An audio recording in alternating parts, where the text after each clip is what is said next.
Welcome back to the channel. This is Trinity Storm, and you are watching fifth part of What If Naruto Meets Minato after Chuunin exams. If you enjoyed this video, please like, share, and subscribe to the channel. Now, wasting no more time, let's start the story. His father was regarded as one of the village's most formidable shinobi, a legend whose name carried even greater significance than the three Sannin. However, the one choice he made on the final mission before taking his own life had destroyed his reputation, his name, and his level of fame. During a crucial mission, his father, who was kind, brave, loving, and devoted, had made the decision to save his teammates' lives. The moment they recognized Konoha's legendary White Fang, the plot to destroy Kumo and Suna's alliance and turn the two countries against one another had failed. Even though he was able to save his friends' lives, Konoha was now faced with dealing with the combined aggression of both the Wind and Lightning lands as a result of his actions. His error had claimed many lives, and those who had once hailed him as a friend had now turned against him, cursing him. The final straw had been the disapproval of his own son. Itachi Tsukumo finally lost it the night Kakashi stormed out of the house, embarrassed to even recognize this man who had abandoned his team's mission as his father. Upon his return the following morning, Kakashi discovered the man comatose in a pool of blood, his stomach pierced by a knife. Those who failed to complete their mission are viewed as trash in the shinobi world, and Itachi Tsukumo gave the best illustration of this pervasive attitude. However, despite having such strong feelings against the opposing ideal, one shinobi held the opposite view. People who give up on their goals are garbage, but people who give up on their comrades are even worse. Uchiha Obito had always had a tendency toward the impractical and the idealistic. Despite being a Uchiha dud, he continued to harbor lofty aspirations and unwavering convictions. Until the very end, he had adhered to his own creed and given his life in order for Kakashi to live. At that moment, Kakashi decided to claim Obito's empathy as his own. His teammates would endure even in death. He didn't realize how much he'd missed Obito's unwavering optimism and unyielding friendship until it was gone. After his teammate passed away, he learned to value people for who they are as individuals rather than seeing them as objects to be used in a mission or goal. People who desert their teammates are nothing more than garbage. Kakashi gazed at the monument. Was he betraying his teammate by refusing to put his trust in him? What if this confidence was misplaced? What if he ended up making the wrong choice, just like his father? Numerous lives were at risk when one trusted Obito. His ex-teammate had proven to be a murderous assassin. The Leaf had experienced some of the worst tragedies in its history on the night of the Nine Tails, and those who had survived were consumed by sorrow over the deaths of their loved ones. And the Uchiha massacre, so many needless deaths. These were not your typical assassinations. Uchiha Obito committed mass murder, and with great force as well. The fourth was a complete moron. Sentimental. Foolish. One of the worst decisions he could have ever made was to let the man go. Shutting his eyes, Kakashi suppressed his inner turmoil. What are your thoughts on everything, Rin? A voice interrupted his reverie from behind. Figured you'd be here. The sound caused Kakashi to twitch. Itachi Uchiha, screw you. Anko. Don't, Anko, me. The Kunoichi started speaking in a sharp voice. It's been 2 weeks since I last saw you. How in the world have you been? You set out on a quest. You haven't seen me in 2 weeks, of course. By the way, how did the mission turn out? That jerk, that doesn't answer my question. The Kunoichi gave an eye roll. It's underclassified. Yes, I am here, living, right? It's been 3 days since my return. I arrived home moments before the invasion began. I was unable to locate you anywhere. You have not been sent on any missions, according to the Hokage. You had a leave of absence. I can't even recall when you last took a vacation. What's not right? Kakashi gave a shrug. He had taken a leave of absence following Rin's passing. In order to stop him from carrying out any more risky reconnaissance and assassinations, the Fourth Hokage had removed him from all mission rosters. Most likely, it had spared him from a horrifying demise at the hands of a foreign assailant in a far-off nation. I required some alone time. There is nothing wrong with that. Anko approached the silver-haired Chuunin and stood shoulder to shoulder. Gazing intently at the memorial stone, she searched for recognizable names. You had the option to visit me. Whatever was happening, you didn't have to bear it by yourself. You're a sadist.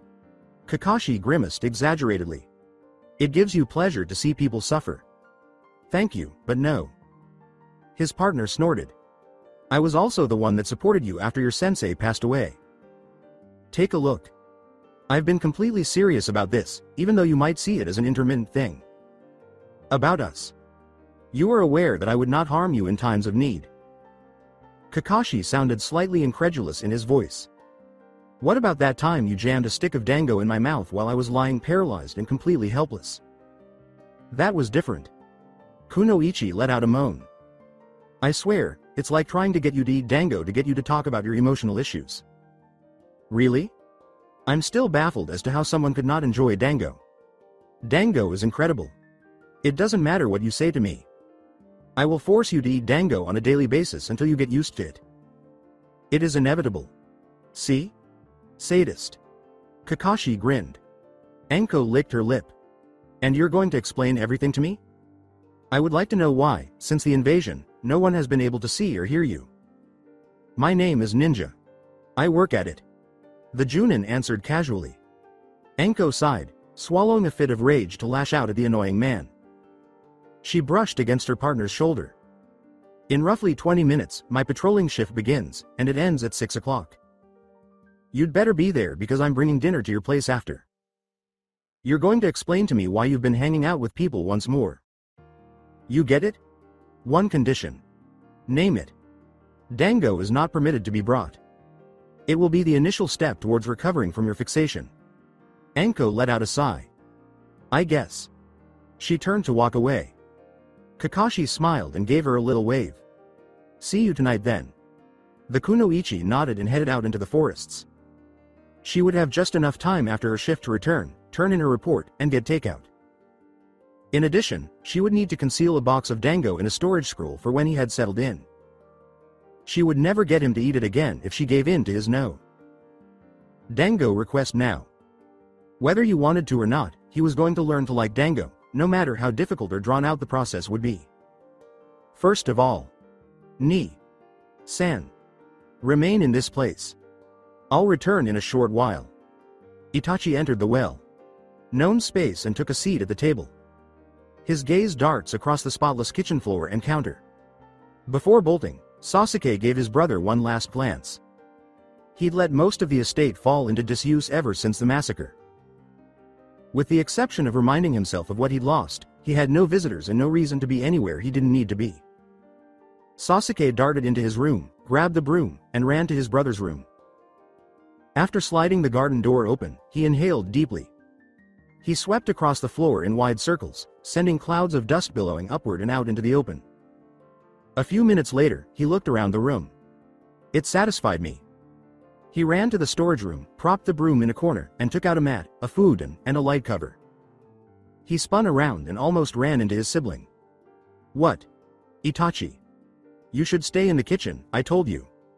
Itachi suppressed a smile at his brother's disbelief. He looked over the objects the boy was holding. Those are for my room? Shyly, Sasuke nodded.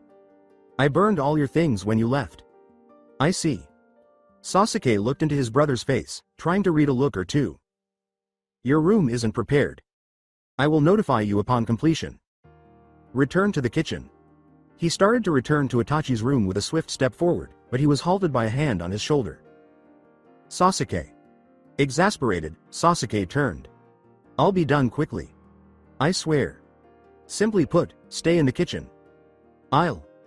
His brother gave him a gentle prod on the forehead, and Sasuke stopped. Foolish little brother. Itachi smiled and reprimanded. We're working together to organize my room. After that, we're cleaning the remainder of the house. We should be finished in time for dinner if we work swiftly. Going through the house with each other. After a brief pause, Sasuke's mouth began to slowly tilt into a smile. I'll get more supplies. The final Uchiha spent a long afternoon cleaning and drinking their corresponding cups of warm tea while sitting in the kitchen. Itachi had an expression on his face that could have been taken for contemplation, but it was hard to tell. He was almost always wearing the same expression when he was awake. He put down his cup. I'd like to meet your Chuunin. Sensei. Sasuke got to his feet. I'm aware of his residence. Come on, let's go. After we get something to eat. Sure. Sasuke gave an amicable nod. I'm aware of a great, budget-friendly location in the market. I'm sure you'll enjoy it. The manager of the restaurant grinned. I apologize. We're currently full. Return at a later time. Sasuke looked up, disbelieving. What are you trying to say? There are only half of those tables occupied. With a smile on his face, the man nodded and several people stood up. In other words, we decline to provide services to anyone connected to the Uchiha, a group of traitors with red eyes. Had it not been for the First Hokage's decree, we would have expelled you long ago. And to think I used to feel sorry for you because you had lost your family. Onto the dirt floor, the man spat. I say good riddance. We gave up everything for you, you ungrateful, Sasuke said, his eyes turning Sharingan red as a searing anger burned in his chest. I'll show you good riddance. Sasuke. With his brother's firm grip holding him back, the younger Uchiha heard Itachi's voice clipping into his ears. Don't. San. Why? Cole. Black eyes pierced by glowing ones. After shaking his head, Itachi cast a wide glance at the group of shinobi and civilians who had gathered due to the sound of the younger Uchiha's outburst and the sight of the most well-known criminal in the leaf. The elder Uchiha subtly raised his voice above the din of the bustling street with a tiny burst of chakra in his voice box. The Uchiha have battled and lost their lives for the leaf for the last 100 years. Our loyalty has never wavered. However, all you've done is hate us. You ridiculed us for our strength, discriminated against us, and denied us any authority outside the military police, which the second Hokage personally gave to us. This is all a result of our connection to Uchiha Madara and our eyes. You seem to forget that we disobeyed Madara's order to take up arms in order to rule the village. We took the peace side. We took your side. Itachi took a few short moments to process what he had said. Your irrational bigotry was the driving force behind my clan's elders organizing the coup. Your ensuing hatred for us caused the clan to retaliate because your fear of our power had become hatred. And now here you are, directing your animosity towards Uchiha members who have sided with the village once more. You even have the audacity to label us as traitors. All we have ever wanted is equality and peace, which you have steadfastly refused to grant us for more than a century. Is it really so much to ask for as a Uchiha, a fellow citizen of the Leaf, and as a fellow human being?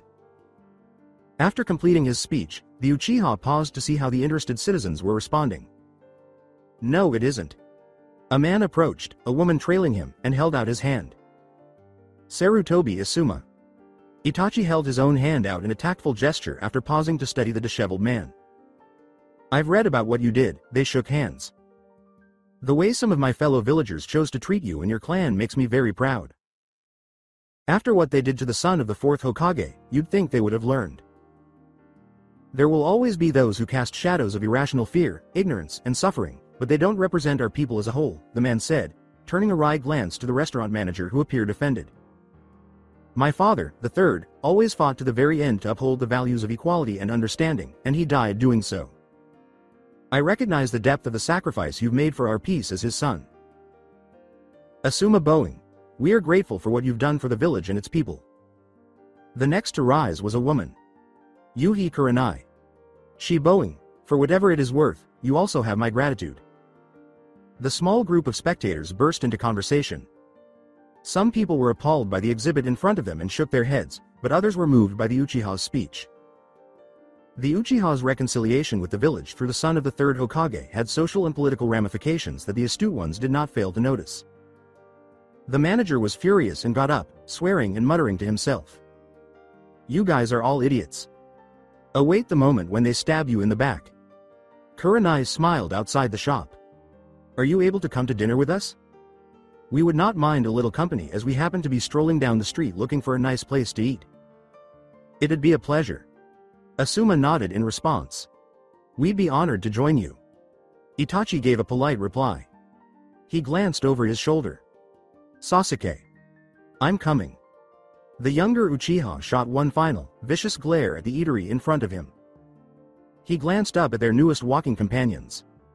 I can see what you did over there. I'm grateful. Asuma gave a nod.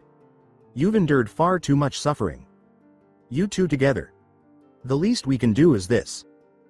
The four left for another restaurant, and the group went back to their dinnertime activities. It was a little after dusk, with a dark bluish black sky and a husky hue of stars. Akunoichi jumped onto a balcony of an apartment, two little boxes neatly balanced in one hand. She padded over to the door and gave it a loud knock. Good night. A unique delivery. A man's voice drifted softly into the night air as the door opened. Where is it? Where is what? Kakashi emerged, picked up the boxes, and began going through the contents. That's unusual. Kunoichi grinned. What's not right? What are you trying to find? Kakashi gave the woman a sardonic glance. Danza. Anko. You brought some, I know. Where do you have it hidden, I wonder? Anko gave a naive smile. How come you believe I brought dango? Following your request that I not bring it too. And you gave me a deliberately ambiguous response to my request. Kakashi gave a level response. I'm not stupid, you know. Anko's eyes grew wide, her voice accusing. Do you lack faith in me? After everything we've experienced? To be honest? No. Anko smiled. All right. I don't have any dango on me, as you can see. Do I understand correctly? We'll see. Kakashi answered. Pakun? A snarl came from inside the chamber. It smells like dango, but as far as I can tell, she doesn't have any on her right now. I will now be leaving if that is all. That's all, Kakashi uttered. In a puff of smoke, his dog summoning was gone. All right. I believe you to be clear. Enter. You have to be starving. Yeah. Anko let out a sigh. What a long day it has been. I received fish and yakisoba. Do you have anything to drink? Yes. Sake, tea, and water. Your choice. With a click, the door closed and their playful conversation was silenced. Kurenai nibbled on a cake and peered over the table. Itachi. San, you'd be a fantastic leader. You did a perfect job handling that situation. I'm impressed by the speech you gave as well. I was only speaking the truth. Itachi gave a quiet response. Your widespread acclaim has provided us with much needed assistance. I'm grateful. You're too kind. The Genjutsu mistress gave Itachi a serious look and adjusted him. So what do the Uchiha plan to do, now that they have an official head of clan? Sasuke entered through the window. A clan does not exist. Everyone has left. Just the two of us are there. San desires to allow outsiders access to the compound. He believes that letting outsiders into our community will improve relations because we have a lot of underutilized land. And you don't? Kurenai looked at Uchiha, the younger one. Sasuke intertwined his fingers. Our clan owns the location. Senju Hashirama, the first Hokage, personally gave it to us. Allowing people to enter in such a manner would shatter what little remains of us. Foolish little brother. Itachi gave a headshake. We're not offering to sell. All we do is lease. The Uchiha compound will remain the location. All we'll have is a few new tenants. After eating the remainder of his rice, Asuma leaned forward. Kurenai and I have been searching for a place to call our permanent home. We would be eager to become your first tenants. What precisely are we going to do again? He asked, turning to face his future wife. Kurenai smiled. We're launching a unique store where we offer unique items from across the country. We'll have oddities and rarities of every kind. That's right. Asuma gave a nod. I already have an image of it. Sarutobi's Wonder Store. It does sound good, doesn't it? Kurenai gave him a shoulder rub and muttered. We'll pick a better name later. What do you mean a better name? She felt Asuma push back. Kurenai gave a headshake. The two looked back across the table at each other. The couple gazed at Itachi expectantly as he carefully and slowly poured himself a cup of tea. I think we can come to an agreement. Sasuke will give you a tour if you stop by early tomorrow morning. Arms crossed, Sasuke said. Why me? Itachi ignored his brother and went on. The entire compound is available for lease, with the exception of our house. When you've chosen a suitable location, we'll talk about the specifics of payment. Asuma grinned. It seems intriguing. But our mornings are a little hectic. I can stop by with Kurenai sometime during lunchtime. We're going to bring something in. In that case, Sasuke and I will both be available to give you the tour. Itachi held back. We look forward to seeing you. We look forward to being there. With a satisfied sigh, Asuma reclined in comfort. He reached into his pockets, pulled out a cigarette, and shoved it straight into his mouth. He came to an end. You don't mind if I smoke, do you? Itachi cast his brother a sidelong glance. Sasuke? Sasuke gave a headshake. I don't mind. Itachi nodded, turning back to face Asuma. Go ahead. Just as the bearded Chuunin lit a cigarette, Sasuke spoke. How's Kakashi? Sensei doing? Asuma gave a shrug. He has not been seen. Disappeared the day he was allowed to leave the hospital. Are you implying that you are ignorant? He grinned. I thought he was your Chuunin. Sensei? Sasuke held back a moan. He is, but I haven't really had a chance to see him yet because I only recently returned during the invasion. I understand what Kakashi went through, my brother. With a gesture, Sasuke indicated the elder Uchiha who was seated beside him. He goes a bit overboard with his pretend. 2. B. Evil thing. However, he hasn't killed anyone, at least not in the village. So. Kurenai studied Itachi's expression, unresponsive. What exactly did you do to our resident copy? Nin? Itachi looked back at the woman. Genjutsu. Kurenai grinned. Indeed. We had an idea. Will you not spare us any information? Let's just say Hitaki Kakashi's 70. 2 hours would have left most shinobi shattered and out of commission for at least a year. The Genjutsu mistress's eyes widened as she expressed surprise. 72 hours? However, we were only gone for roughly 30 seconds. Genjutsu. Itachi answered, as though a single word could convey all. What type of genjutsu would do that is beyond me. And I am, Genjutsu Mistress, Konoha. They even declared that I was superior to the Uchiha. Hell, I believed I was superior to the Uchiha. Kurenai sadly shook her head. Looks like they were wrong. Itachi grinned. I am not most Uchiha. According to Asuma, who was enjoying the taste of his smoke, apparently not. Didn't you join Anbu when you were 12? 13. All right. 13. At 13, the majority of our kids are still genin. In reality, you're not like this. So I've heard. Itachi gestured slightly toward a tiny plate. Would you like to take the last cake? No. Asuma nodded on his fag. I'm done. Kurenai? The female gazed over the table. Sasuke? The boy gave a headshake. Kurenai grinned. Then I'll take it. Since none of you seem to have any qualms denying these absolutely delicious state of the art cakes. Asuma laughed. I'll have to remember to stock up on these. Since you like them so much. No, it's fine. Kurenai gave a headshake. At this rate, you'll have me looking like one of the Akamichi. I don't see a problem with that. Asuma gave a shrug. That's the reason I cherish you. Kurenai smiled. Yes, I do. Thank you very much, I like my current figure. With a small genjutsu, she illuminated her red eyes and turned to face Itachi, glaring at him and saying, We're paying. Itachi took a thoughtful sip of his tea. Is that so? Kurenai gave a nod. We're not taking no for an answer. It'd be dishonorable for the Uchiha clan head to be allowed to shirk such minor expenditures. Kurenai gave a headshake. Clan head or not, you are our visitors. You were invited. It would appear as though we had invited you only to receive a free meal if you had paid. We cover the costs. Itachi looked steadily back at the Genjutsu mistress of Konoha. The fact that you are willing to pay indicates that your motivation is not financial. Are both of you Chuunin, am I right? Yes, we are. What exactly is your point?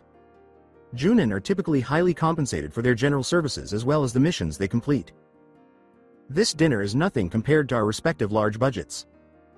Think of this as a kindness from the Uchiha to those among the Leaf people who contacted us initially. He's so good, damn it.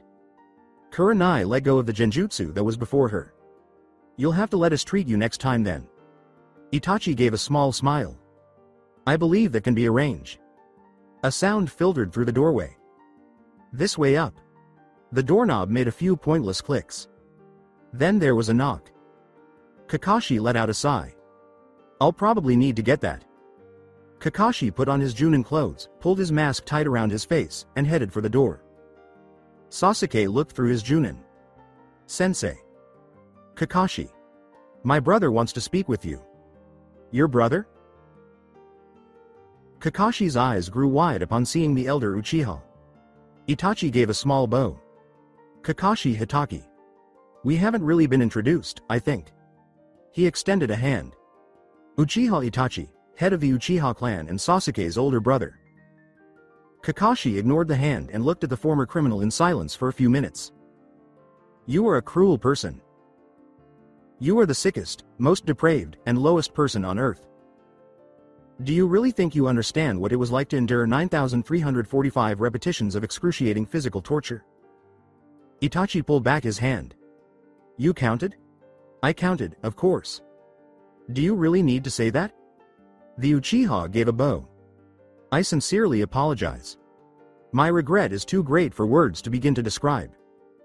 Kakashi forced himself to wait until the man pleaded for forgiveness, then settled for a glare instead of stabbing him. What do you want? Sasuke assumed an aggressive posture, shaking off the surprise of Kakashi's response. Ah. Kakashi. For the village, my brother sacrificed everything. The very least that you can do is. I know why he did it. Kakashi cut him off. The man's tone was unusually sharp, and Sasuke winced. Doesn't make what he did any less fucked up. Put his hands on his hips, Sasuke did. He did the same to me. Oh, did he? Kakashi inquired. His voice was completely devoid of humor. He struck me with 40 kunai 9,340. 5 times, driving me deep into the earth. How did he treat you? Sasuke halted, saying, he made me. Oh. Was hammered into the ground with 40 kunai 9,345 times. Kakashi scowled. At this moment, I'm not in the mood for this. Return later. Next day. The following day. When you'd like, but not today. It will take me some time to sort this out.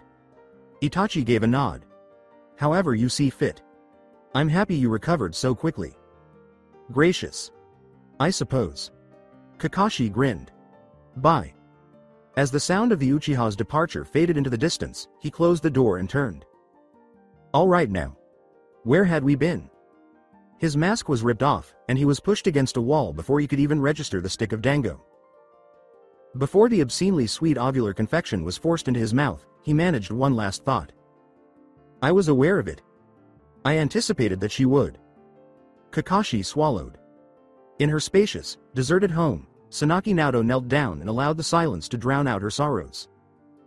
The invasion was not successful. It was the Akatsuki's fault. Minato Namikaze survived. The strong Iwa councilwoman wept for the first time since the massacre. Aiko Saki. Akiko. I've let you down. The woman was surrounded by several shinobi, but she was too wrapped up in her grief to notice them. She was restrained by the 2 masked Anbu. Nin at each arm, who prevented her from using any jutsu or moving in any way that would have let her escape. The woman tried, but in vain. Her voice took on an authoritative tone. Who are you? Give me up. A shinobi member shook her head. We cannot do that, Tsunade. Sama. Tsunade. Sama. Iwa. Nin. Naruto clenched her jaw. I refuse to put up with this insolence. You have to unhand me right now or I'll— Naruto. Chan. An authoritative and paternal tone entered. Iwa's Tsuchikage appeared out of the shadows and cautiously stepped into the room. Naruto gave her cage a scolding look. Tsuchikage. Sama. What's the deal here? The elderly man let out a sigh. Hey, Naruto-chan. I am fully aware of the activities involving the Akatsuki and the attempt to kill Yellow Flash. All hands point to you. I've already arrested the other members of the council accountable for this abuse of power. The elderly man stopped to inhale. It numbed Naruto's mind. The rest of the council was placing the blame on her since they had been discovered.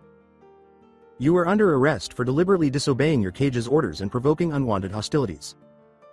Naoto lowered her voice to a whisper. Tsuchikage. Sama. I'm sorry.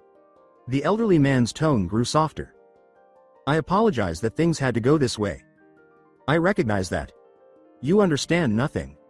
Naoto screamed. Iwa's military might should not be the reason for it to submit to the leaf. The Tsuchikage is you. You could have easily destroyed them. You've let Iwa be bullied for far too long because of your cowardice. You've moved on from the hurt you caused us 18 years ago. You have not remembered our fallen allies.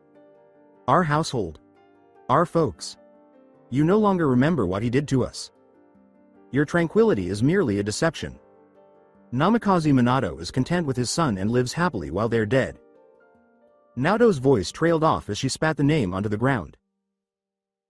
You've lost sight of what it means to hold those responsible for such atrocities against our country accountable. The shinobi of Iwa, my husband, my brothers, and my daughters didn't deserve what he did to them. Not one of them did. You have to be aware of this. Onoki was silently witnessing the woman lose herself in tears. Naoto-chan. The reason I declined to jeopardize the lives of our current shinobi for senseless retaliation is because I am aware of the suffering caused by the past.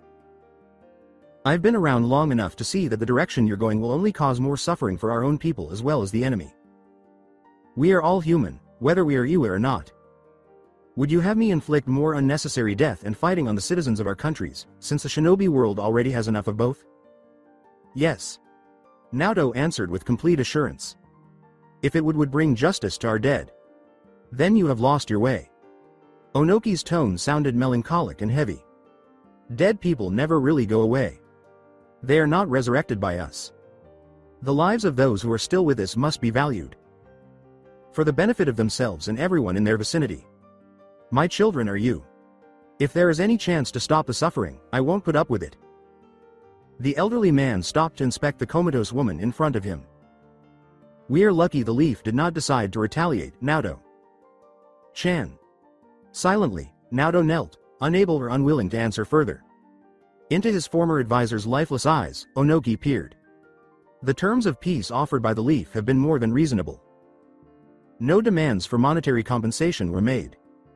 No political or territorial concessions made under duress. Nothing frivolous. In the words of the Hokage, all they had demanded was the recognition of a simple treaty of alliance and non-aggression, which would end the pointless hostilities between our peoples. The old Tsuchikage, for all his considerable cynicism, had to concede that the leaf was being exceedingly forgiving. It appeared that he had at last attained the elusive serenity he had always sought. Anything could happen, including putting an end to the millennium. Old cycle of hostilities between the nations, if Konoha and Iwa could reconcile. And now at last this uncompromising old man, this unwavering rock of Iwa, was going to come out of his lifetime shell and realize the dream of his ancestors. With a sigh, Onoki averted his eyes from the woman. Release her. I'll speak with her on Tuesday. Keep her in this house, please. The word of Councilwoman Tsunade has no more weight in Iwa from this point on. The Akatsuchi. Bring me back to my house.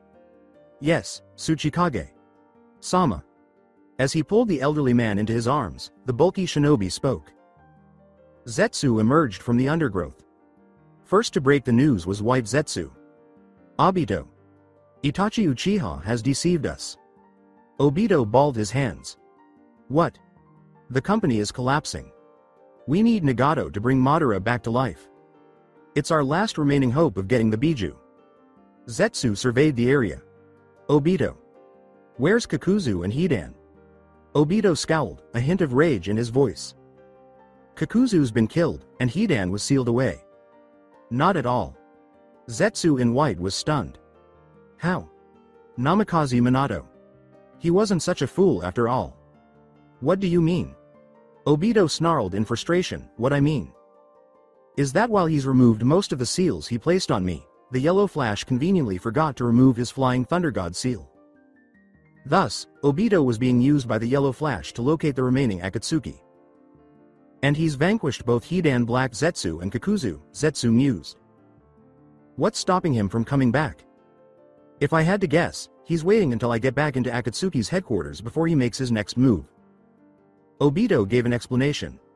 I will no longer be the idiot, which is unfortunate for him. I have my central chakra coil keyed to the seal. You too are going to have to tear it out. Tearing out your central chakra coil. While such a procedure would kill normal men, you are anything but normal. Black Zetsu replied. It will be very painful, and the recovery process will be long, even with Toba's help. It is necessary. Obito's voice was determined. For the sake of peace, this pain is nothing. Very well.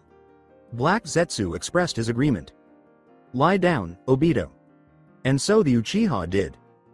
Zetsu quickly raised the man's shirt, revealing its navel to Zetsu's white hand. Is the seal here? Yes. After Obito answered, a few wood splinters abruptly crawled up the white arm. What's this? Curious, White Zetsu asked. It was his final speech before the wood suddenly grew over him, engulfing him in its talons and crushing him inside its progressively smaller boundaries. Before the wood could reach him, Black Zetsu, who was more conscious of what was happening, instantly separated from his other half. Shortly before a massive trunk of wood thundered out from where it had been standing, the black miasma disappeared into the earth. Obito scowled. Black Zetsu had managed to flee. Which implies. The Uchiha's horrified eyes expanded. Pain. Examining the ball of wood containing White Zetsu's remains, Toby sighed. I wish we'd gotten Blackie instead. Furrowing his brows, Obito ignored the remark. Mahaguru. Bring me to Nagato, please. His? For what reason do you wish to see him? Toby wrapped his friend's body in his own and replied happily. A hint of desperation came into Obito's voice. We need to get there before Zetsu does. They disappeared as they sank into the earth. As he identified the location from which he was to emerge, Black Zetsu growled. Everything was going according to plan. Madara had been twirling around his finger. The elderly Uchiha had erroneously thought of him as just a servant. The will of Madara. The arrogant man had even given him his name, calling him the Kagaya child. Madara was a fool, albeit a practical one. In the topmost chamber of Ain's tallest man. Made building, Zetsu reappeared. Madara's betrayed us. Konan took an aggressive turn. Go. Only report to Tendo, as instructed. Go now, please. Konan. Reluctantly, Konan swallowed her grumblings at the voice. Above a diminutive dome-shaped apparatus was the figure of the Akatsuki's chief. Several metal rods protruded from his slender back and shoulders. Zetsu continued, taking the rebuke as permission to go on. He has been lying all along. In reality, he is not Uchiha Madara. Uchiha Obito is his name, and he was formerly a Konoha citizen. He seems to have aligned himself with the Hidden Leaf Village with the return of Namikaze Minato, his former mentor. Even Uchiha Itachi has been persuaded to defect with him by him. Nagato scowled. This was not what he expected to hear. The man going by the name Madara had been the driving force behind the creation of the Akatsuki's current curriculum as well as its mentor in the beginning. This man had been strong enough, even if he was a fake, to take on the legendary Uchiha's name with convincingness. And yet. Together, Zetsu and Madara had gone up to the Akatsuki. Zetsu must have been lying and aiding this Uchiha Obito in tricking him for the previous 10 years if he was now speaking the truth. Though Zetsu could no longer be trusted, he was certain that the plantman had been telling the truth about this betrayal. I see. Grimly, Nagato spoke. We'll need to notify all the other members of this new situation. Zetsu bowed. I'm afraid except for Uchiha Itachi who's also betrayed us, the rest of them are dead. Deceased? Konan whirled around. Only a few days prior, this group of people possessed strength greater than that of the cage, capable of defeating Biju and outclassing some of the strongest shinobi on the continent. Nagato. We, the Akatsuki, are crumbling. Everyone has left. No. Nagato fixed the black form in front of him with his Rinnegan eyes. I'm still here. These betrayers will discover that God is more resistant to coercion and deception. The device erupted into a black metal rod that stabbed Black Zetsu in the face. The chakra inside the plantman became distorted and dysfunctional, causing it to freeze in shock. It was unable to withstand the man's chakra's power, and being this close to the Uzumaki Rinnegan wielder prevented it from moving or healing its wound. Black Zetsu gasped its last words as it passed away. Tensai Rinne. Come back. Madara. The only person left capable of casting the infinite Tsukuyomi is him. You have to. Nagato closed his eyes to reflect. The eye of the moon is merely an optical illusion of tranquility. A false impression. He still needed the 9 Biju in order to bring about true peace. Either way, Madara's role in his schemes was over. And poor Uchiha Obito. He has served a purpose. With his companion encased within him, Tobi suddenly emerged from the earth. The voice of Obito reverberated loudly within the subterranean cave. Zetsu's betrayed us. Pain silently assessed the Uchiha while raising a hand in silence. Bansho Tenin. With a futile leap to the side, Obito was propelled by the technique's gravitational pull in the direction of the metal rod that materialized suddenly and landed in the Diva Path's hand. Before he could execute any jutsu, the rod came to a stop mere inches from Obito's face. The only thing preventing the chakra distorting weapon from piercing him between the eyes was a mass of white. The feeble cheering of his friend made Obito's heart sink. Go Obito. Good luck. The moment his friend's life withered away, Obito's eyes began to well up with tears. Tobi. The Diva Path said nothing. Looks like you've been lying to me, Uchiha Obito. Zetsu and you. Your services are no longer needed by the Akatsuki. Pain pulled another rod out from between his sleeves and raised it, pausing only to say a few final words before piercing his former ally with the weapon. May you rest in peace. Obito retaliated by sending tendrils of wood shooting toward the Diva Path while it was speaking. The wood offered protection from the metal rod but broke apart in the face of an unseen gravitational field. With a quick reflex, Obito jumped back as the rod went through the wood. You moron, Tobi. You were not required to. Bansho Tenin. When Obito's body shot forward again, even faster than before, his eyes grew wide with despair. He was too busy to shape his chakra for any kind of jutsu. As the rod drove into Obito's heart, the Sharingan in his right eye turned opaque and blinding white. When he passed away, his body fell to the ground and was gone in an instant. Izanagi. Obito took off running. He was running out of time. Rain was falling everywhere, seeping into his clothes and communicating his location to the dreadfully strong Rinnegan user with each drop. With his ability to instantly transport to a single location gone, Obito dashed through the rain, pushing chakra into his limbs. I wish I still had my Kamui. Pain was flying toward him from above. The Diva Path would not be outrun by him. He could feel Nagato's enormous bird summon approaching, riding the animal path, just beyond the horizon. Thus, the remaining ones will soon come.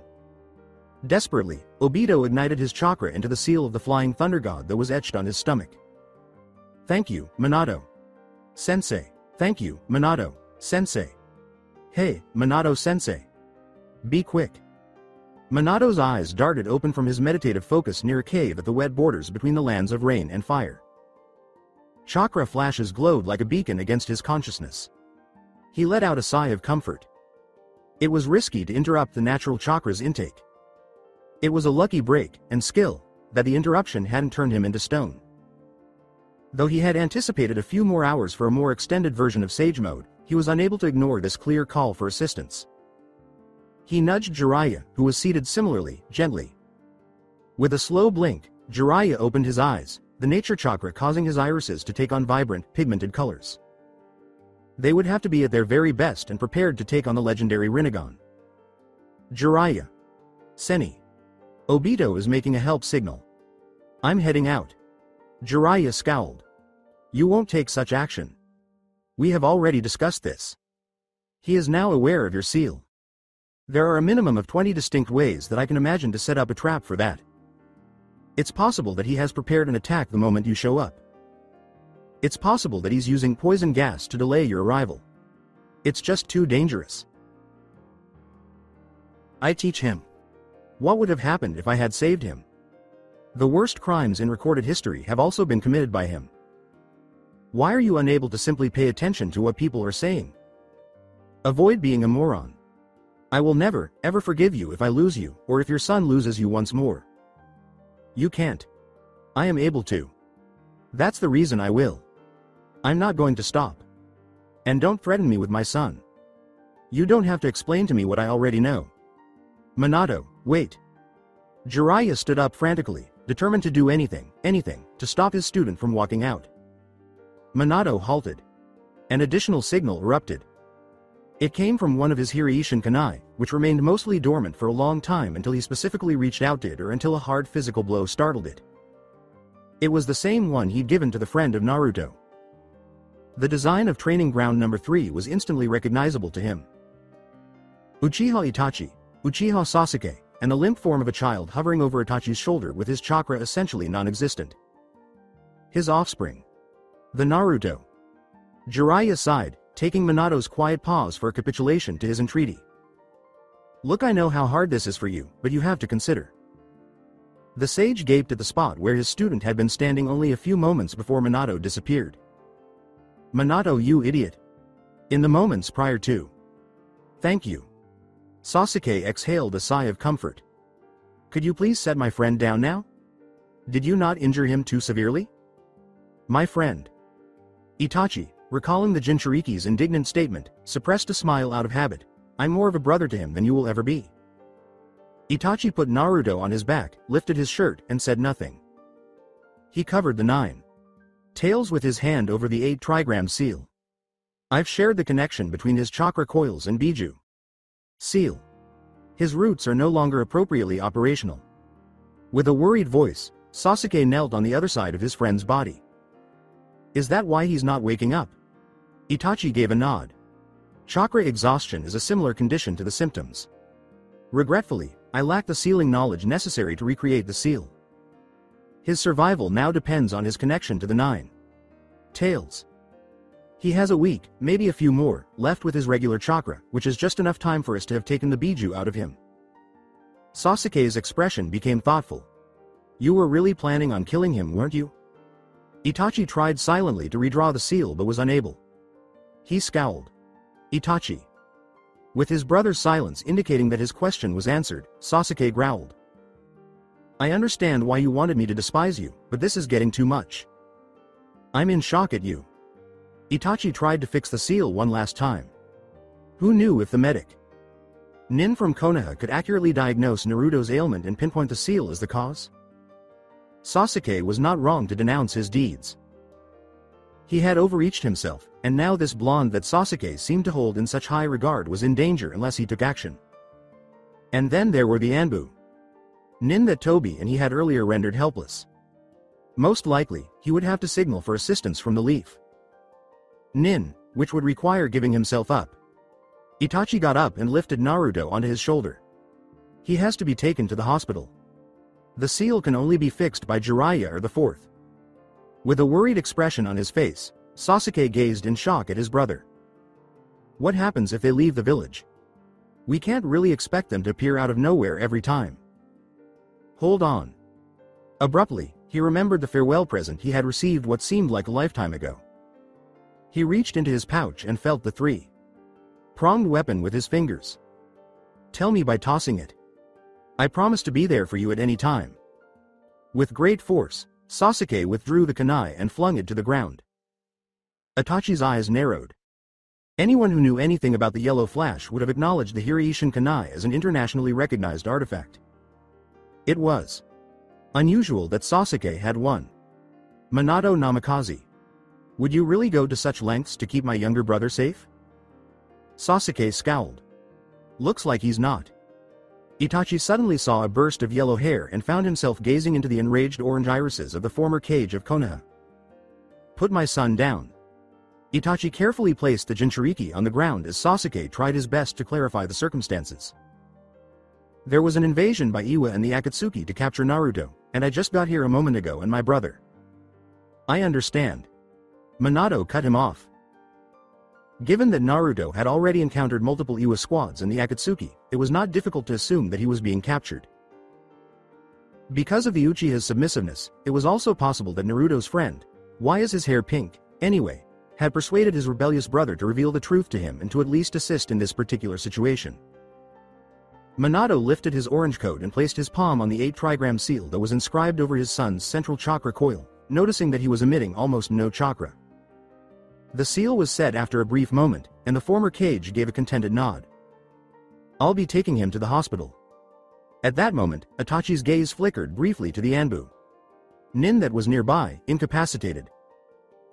His Anbu attachment will also need medical attention. Minato gave a nod. They'll be left on the hospital roof by me. Soon after, they ought to be located. If not, one of you needs to let the hospital staff know. He gave Sasuke a stern look as he concluded the last sentence. Sasuke just had a puzzled expression. Why is the roof there? Why not? The former Kage and his son had already disappeared before Sasuke could finish speaking.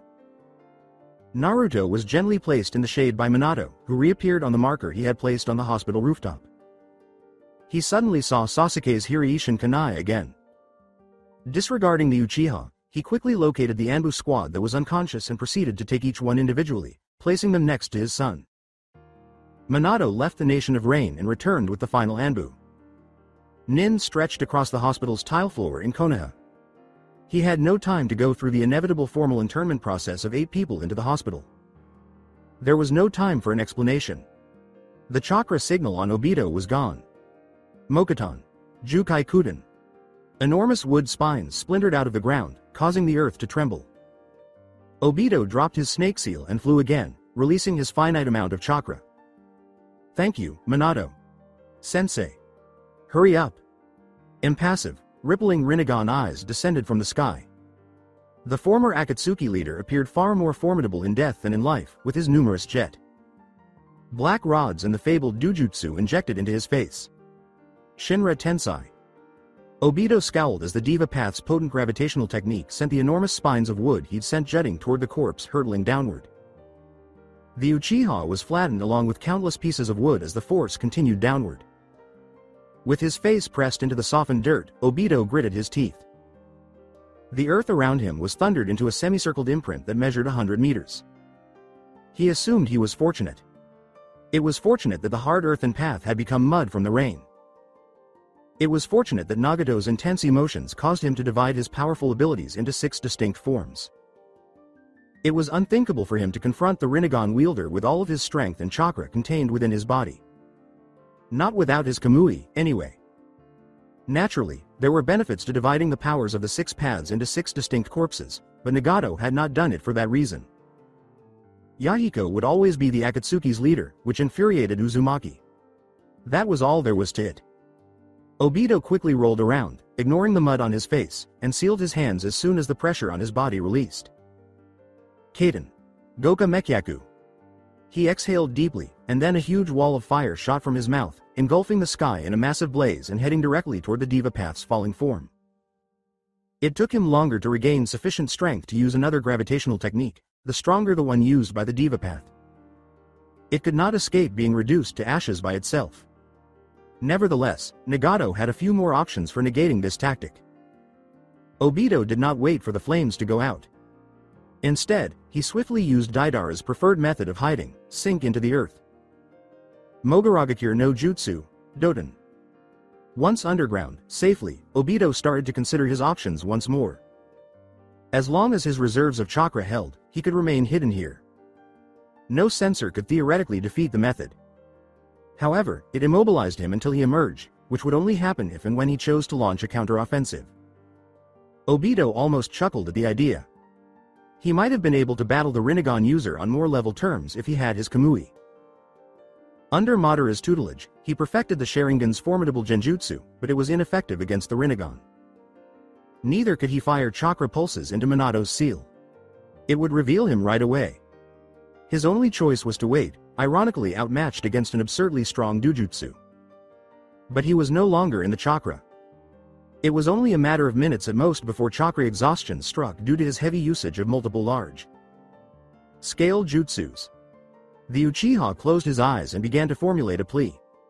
Minato. Guru. Hurry.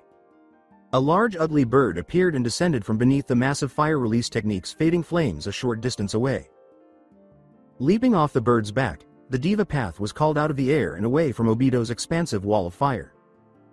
The animal path then followed, slapping her palm onto the mud. Kachiyose no Jutsu. Abruptly, The end of the field where Obito was standing was suddenly looming with 6 pairs of Rinnegan eyes. Nagato's mind raced with calculation inside the nearby tower.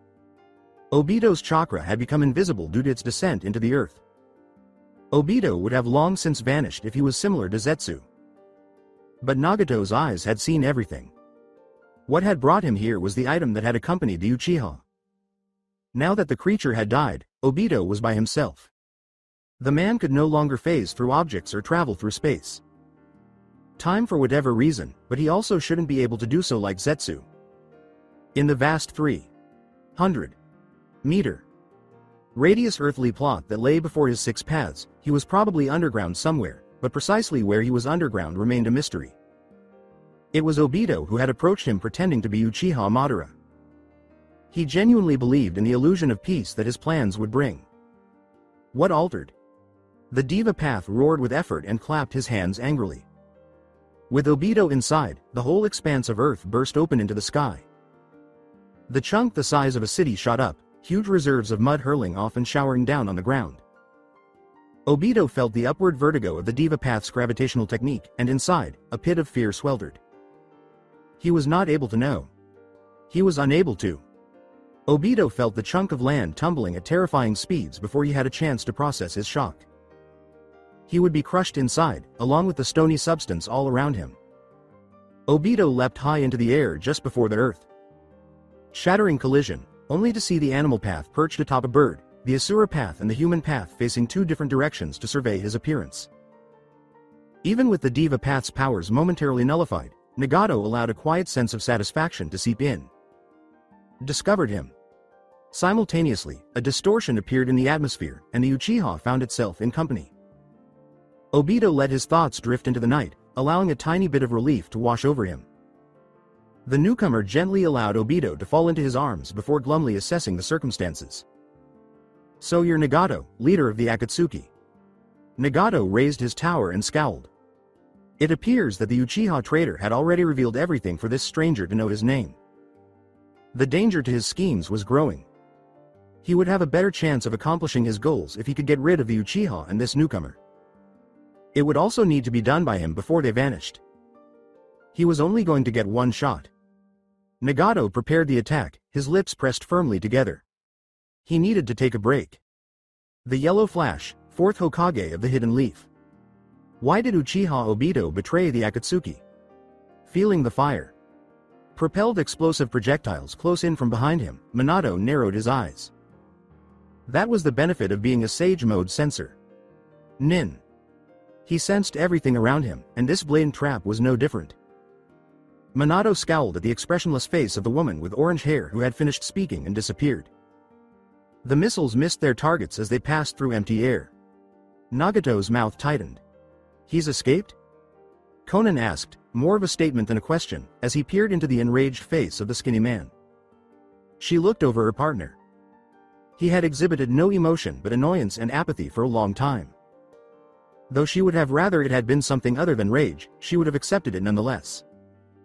Nagato quickly reverted to his expression of indifference. Peace eludes us. The Toad Sage yelled into a void, Minato, you idiot. Now that his student had left, he found himself stranded here by himself on the fringes of the Nation of Rain. Jiraiya let out a sigh. The blonde had always been headstrong and stubborn.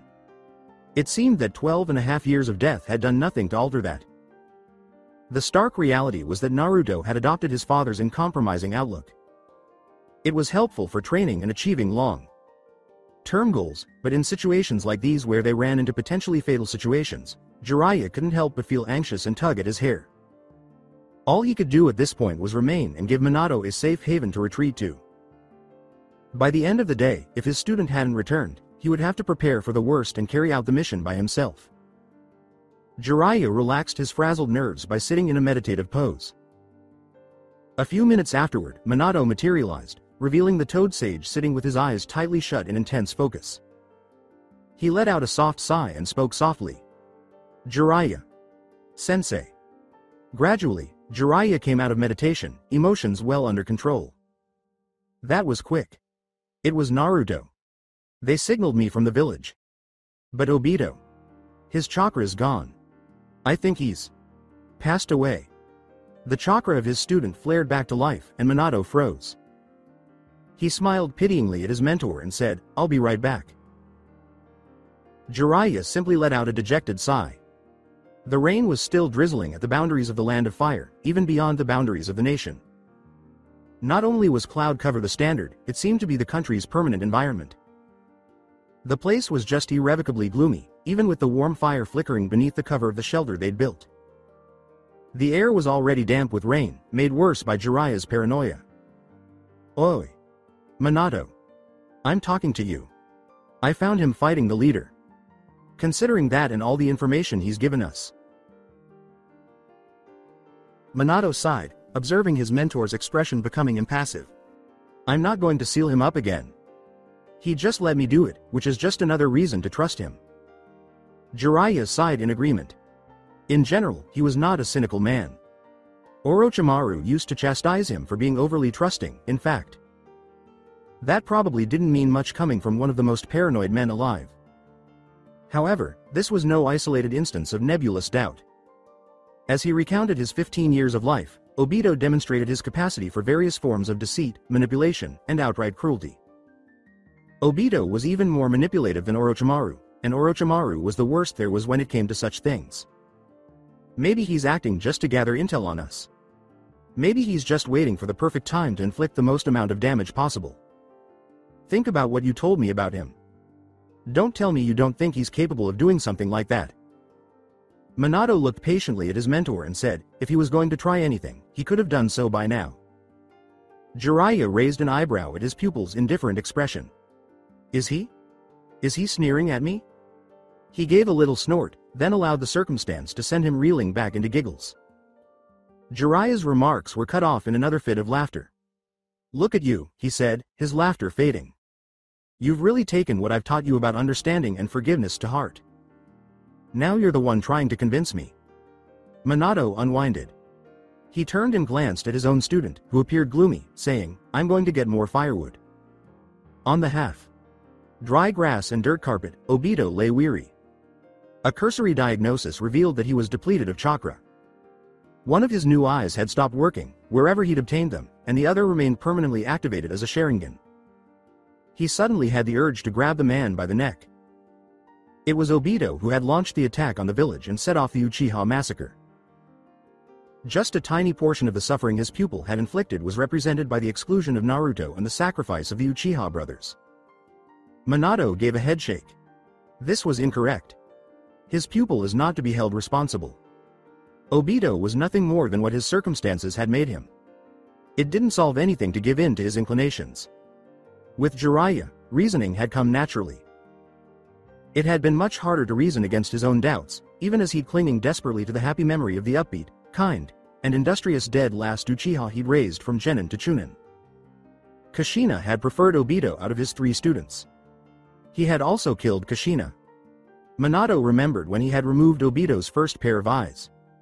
It had been pure bliss, more than just satisfying. Perhaps Jiraiya is correct. Being didn't hurt. Cautious. Jiraiya spoke up, startling Minato out of his reverie. "Make sure to bring enough to last us till tomorrow. It's going to be cold out here." Jiraiya laughed. "Don't worry. I won't do anything to your student." "You're right. I was being paranoid. I'll try to keep the place cozy for you when you get back. In fact, you can even look forward to some tea, brewed by the Sage of Toads himself with rare leaves that could only be found by the bravest, most manliest of men who dare tread in the deep wilderness of Mount Myoboku." "Who is he, you ask?" "Why, that would be none other than me. The Sage of Toads, the manliest of men and wooer of women." Jiraiya. Minato grinned at his mentor's most recent position. It wasn't all that dissimilar from his previous ones. The man's utterly perverted habits seemed to be as much a part of him as his signature squat and that unerringly silly expression. With a strong sigh, Minato stood up and said, "Wooer of women. You're hopeless." His smile vanished as soon as his back was turned. "I'll be back." As his student hurriedly ducked out into the pouring rain, the Sannin slowly sat back onto the log. When Minato eventually came back carrying Uchiha Obito, he had just placed the unconscious man on the ground in front of a furious Jiraiya. Ultimately, Jiraiya had to tend to the weary man.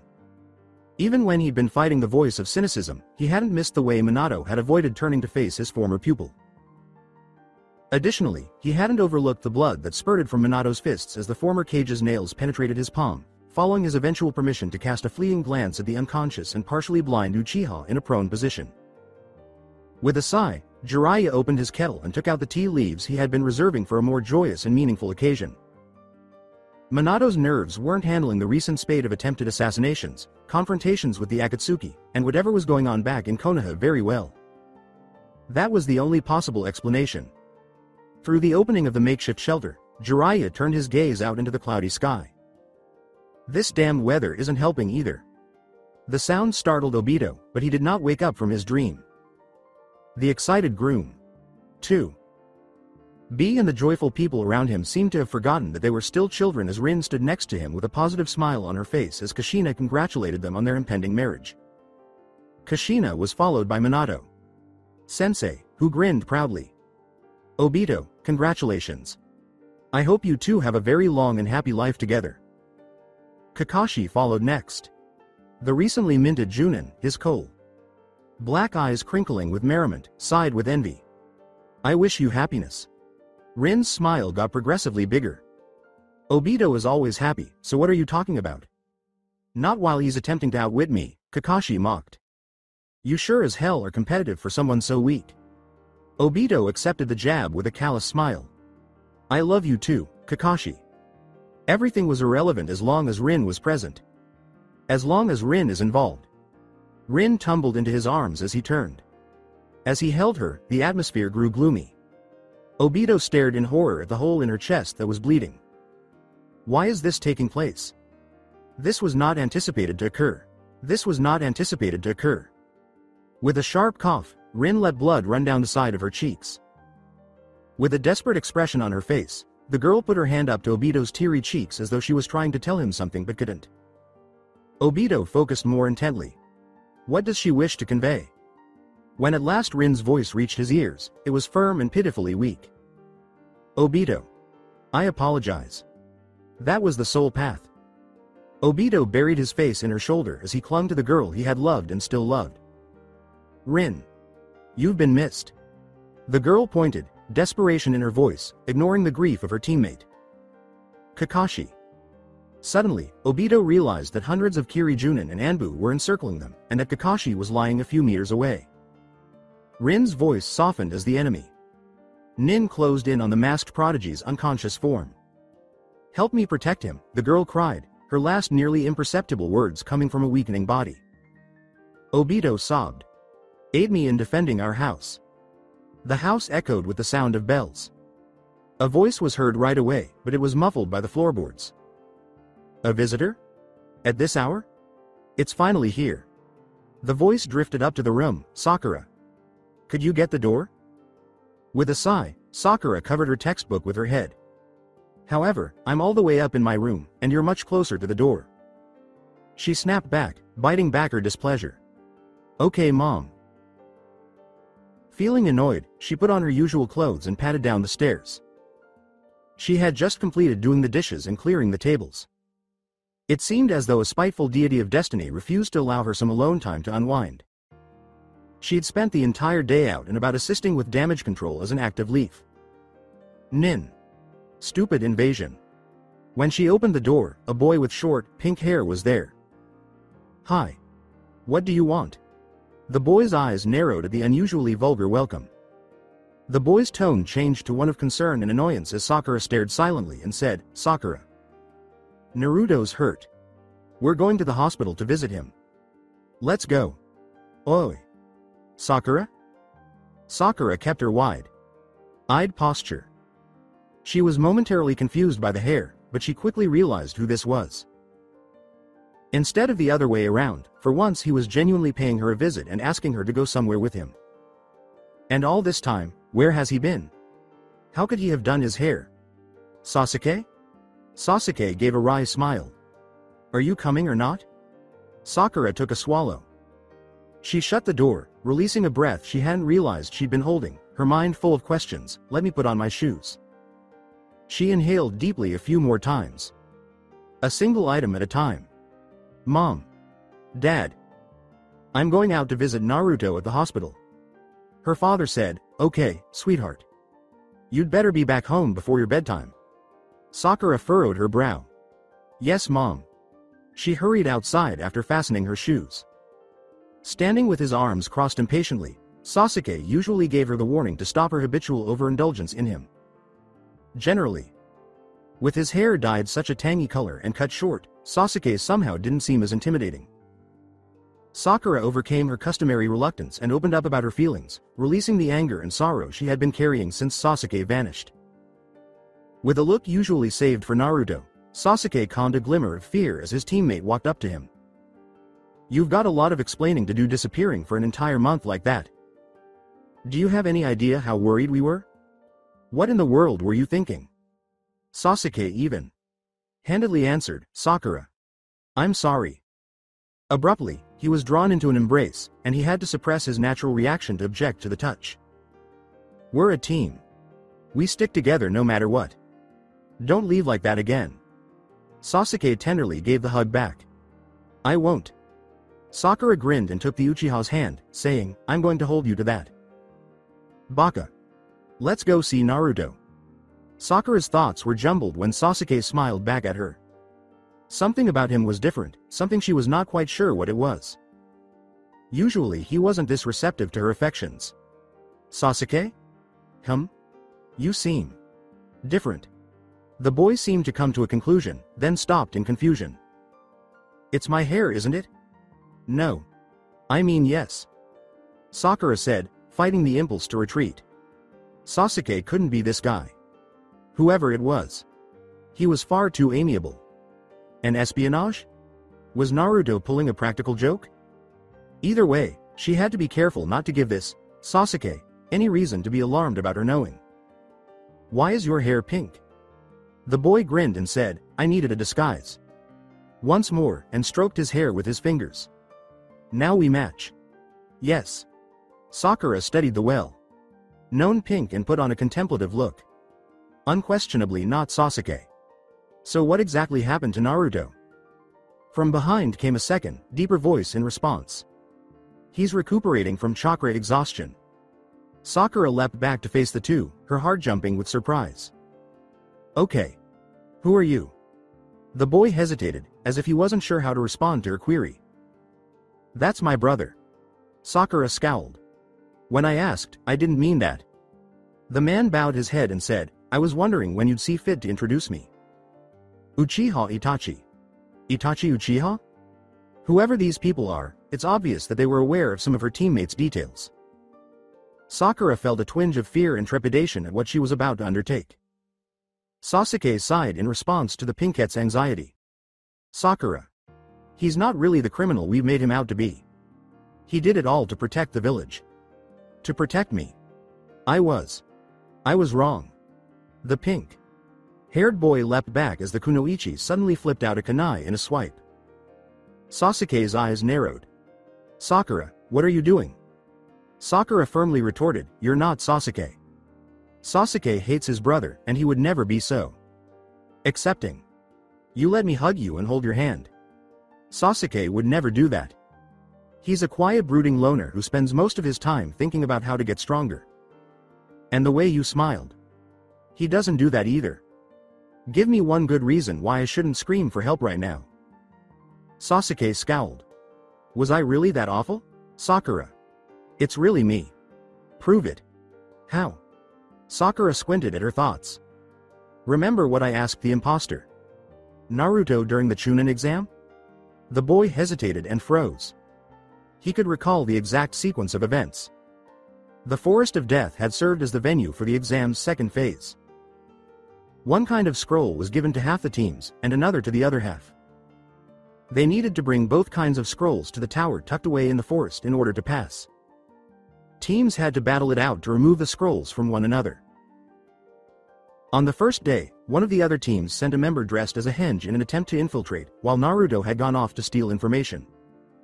Sakura impatiently tapped her foot. Sasuke stopped, the name stuck on his tongue, my first kiss. It's the most embarrassing thing that had ever happened to him. Itachi's gaze narrowed slightly as he focused on his brother. He had to acknowledge. This girl was trying so hard to hide his brother's identity, it was funny. As well as his first kiss. Sakura brought her kunai down. Since he was aware of what she was talking about, there could only be one of two imposters, and she had the prankster too scared to play her again, which implies. Sakura crossed her arms, ignoring the urge to give a sadistic smile. Say it. To conceal his blush, Sasuke ducked his head. It's Naruto. Calculations were racing through Itachi's mind. Everything was starting to make sense. The bond between them as well as Jinchuriki's deep love for his younger brother. The obvious conclusion entered the elder Uchiha's mind, and he narrowed his eyes. Sucha was not flawed in the slightest. Allure. Nevertheless, it was unexpected to find its expression in his younger brother. If father had known, he would have lost his mind. Sasuke.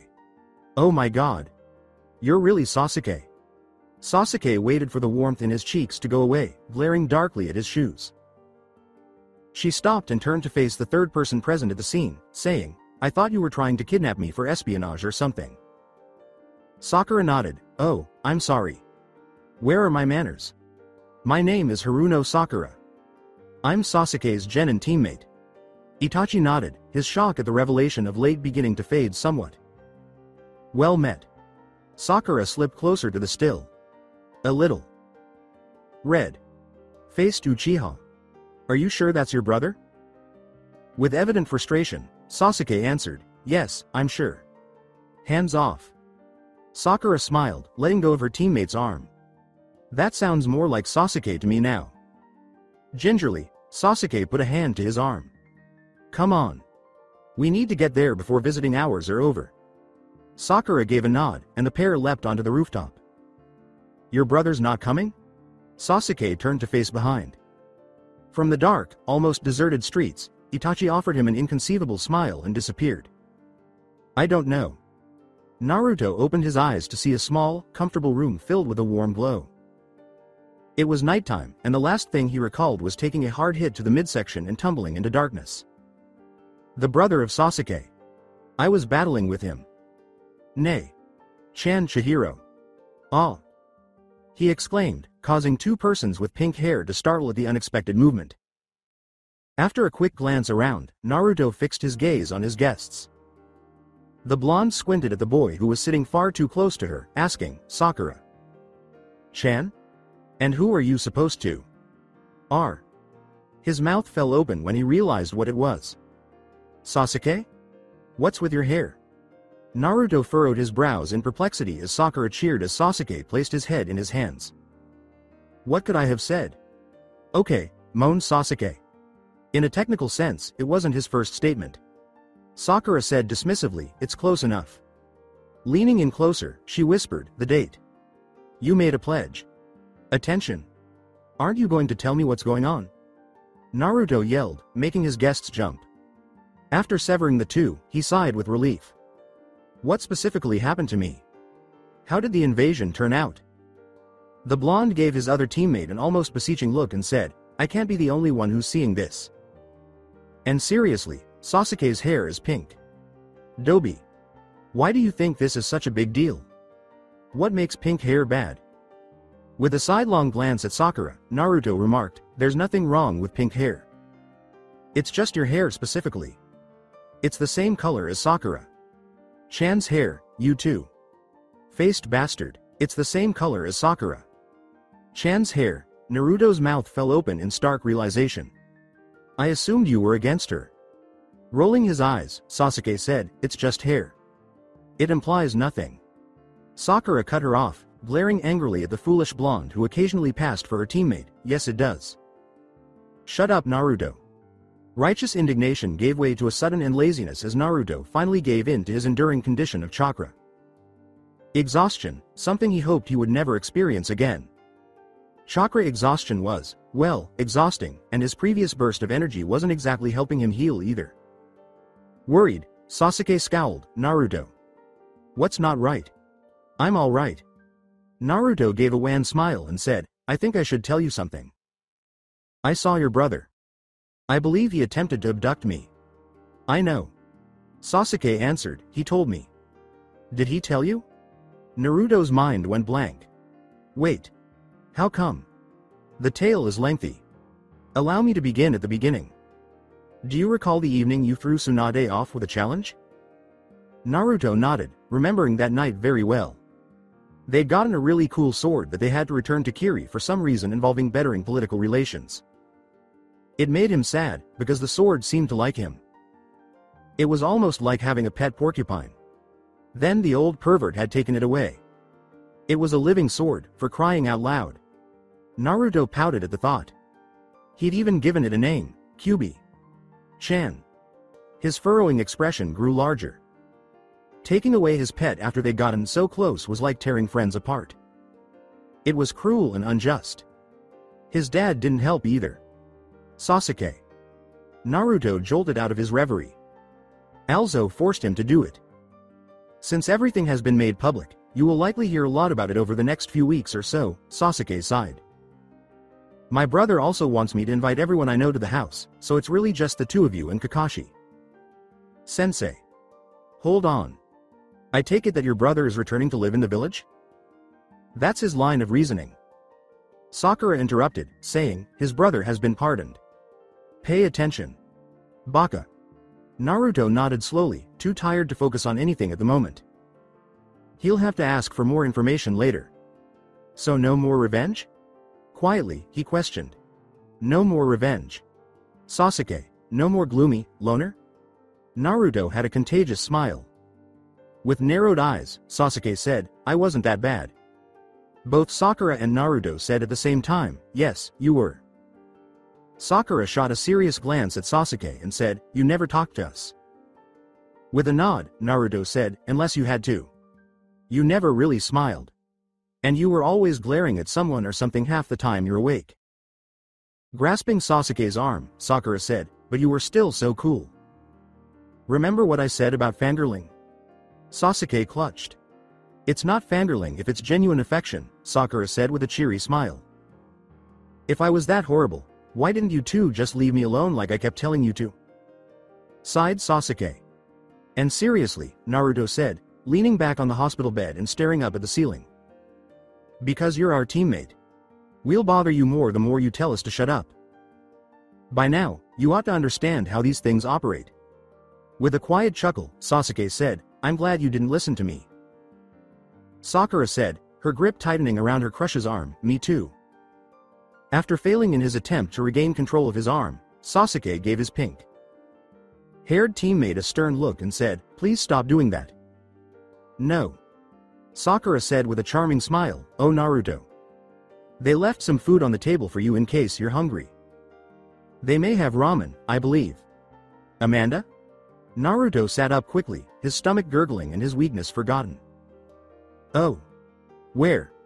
Permit me to retrieve it. Outside Naruto's room, he listened to the friendly banter going on within while hunched over on the wall to the right of the fourth floor window. The figure had matted blonde hair and a damp cloak on. After almost 60 minutes, the figure stood up and gave the Anbu signal to depart while the guests of Naruto said their goodbyes. Itachi nodded in response, standing on the other side of the window and, just to be safe, giving the signal for confirmation. Itachi gave the blonde a cool, approving look, but said nothing. To the former Kage's credit, he also seemed to understand the value of silence as the sound of the three genin floated out the open window of the room, meaning there was no need to alert the room's occupants of their position. The figure disappeared, and the Uchiha knelt back down thoughtfully. He'd started his vigil on the walls alone, and had been nearly surprised by the figure's sudden appearance. Even so, the two had managed to have a conversation.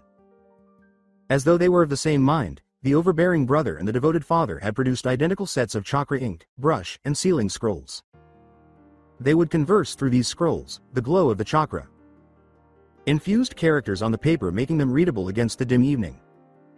From Itachi's return to the leaf to Minato's status as an on-mission worker, at first it was just a straightforward information exchange. However, once different levels of trust were established, the two started having meaningful conversations. It appears Sasuke has developed a strong affection for your family. He is a decent child. Naruto values him as a friend, and they have a brotherly bond. It is not surprising at all. Your son told me he was a better brother than I am. I tend to believe him. You are a hero to the leaf, Uchiha Itachi. You shouldn't blame yourself. I won't say that I think the Uchiha deserved what happened. They didn't. But I know you are aware of what you've done for the village and for your brother. My family's deaths are still my fault, and I will never be worthy of Sasuke's forgiveness. I don't think anyone who fully understands can ever blame you. He understands why you've done what you've done and accepts it for what it is. He gives it to you anyway. Silently staring at the words written on that specific section of the scroll, Itachi watched below as Sasuke left the building, Haruno Sakura strolling contentedly beside him. I don't think anyone who fully understands can ever blame you, Itachi wrote, reading the words he had written 20 minutes earlier. Nice words. Namikaze Minato was mistaken. He pocketed the scroll and sat down to accompany Sasuke on his first date. He continued to hold himself responsible. Sasuke joked around with his pink-haired partner as they went. Apparently, Itachi was not the only one who was mistaken. He grinned. Before the sun rose, Jiraiya opened his eyes and saw a figure dozing off on the other side of the fire pit. He got up, stretched, and went outside to perform his morning exercises. The sky was still overcast, with not a single star in sight. At least it had stopped raining. Whatever Minato had been doing, it was far more than just gathering firewood. His mind cleared as he started to perform the movements of the kata that he'd mastered after months of torturous practice from the old Sarutobi back in his genin days. He'd fallen asleep before his students' return and stayed up fairly late waiting for Minato to return from his firewood expedition. With a few more robotic movements, Jiraiya felt the blood warming his body against the chilly air, hoping Minato would reveal whatever was on his mind. The Toad Sage pushed his open palm forward, circulating chakra through his arm before stopping to notice the glow of a single eye, the newest member of their group, staring back at him from about 10 meters away. I forgot all about him. Jiraiya frowned as his heart began to settle. Kami. A voice, low and subservient, sliced through the cool residue of the forest, and the eye moved, aware that its owner had stood up. May I join you? With ease, Jiraiya returned to his kata, saying, okay. Obito dropped into stance and started his own set of moves. Jiraiya narrowed his eyes, realizing that it was his own kata, mirrored back at him in flawless form. The Sharingan, of course. The Toad Sage grinned, saying, let's see how long he can keep up, even if the Uchiha was capable of copying his movements. Jiraiya quickened his pace, moving quickly and sharply from stance to stance across the field, making it difficult for Obito to distinguish the forms of the older shinobi in the darkness. The two moved in perfect unison for another 30 seconds before finally locking fists. Jiraiya grinned, realizing that it had been a while since he'd sparred with Uchiha. They circled for a few seconds before trading quick blows, with Obito matching and countering the Sannin's movement, which would have been impressive if the Sharingan hadn't given the Uchiha a perceptual handicap.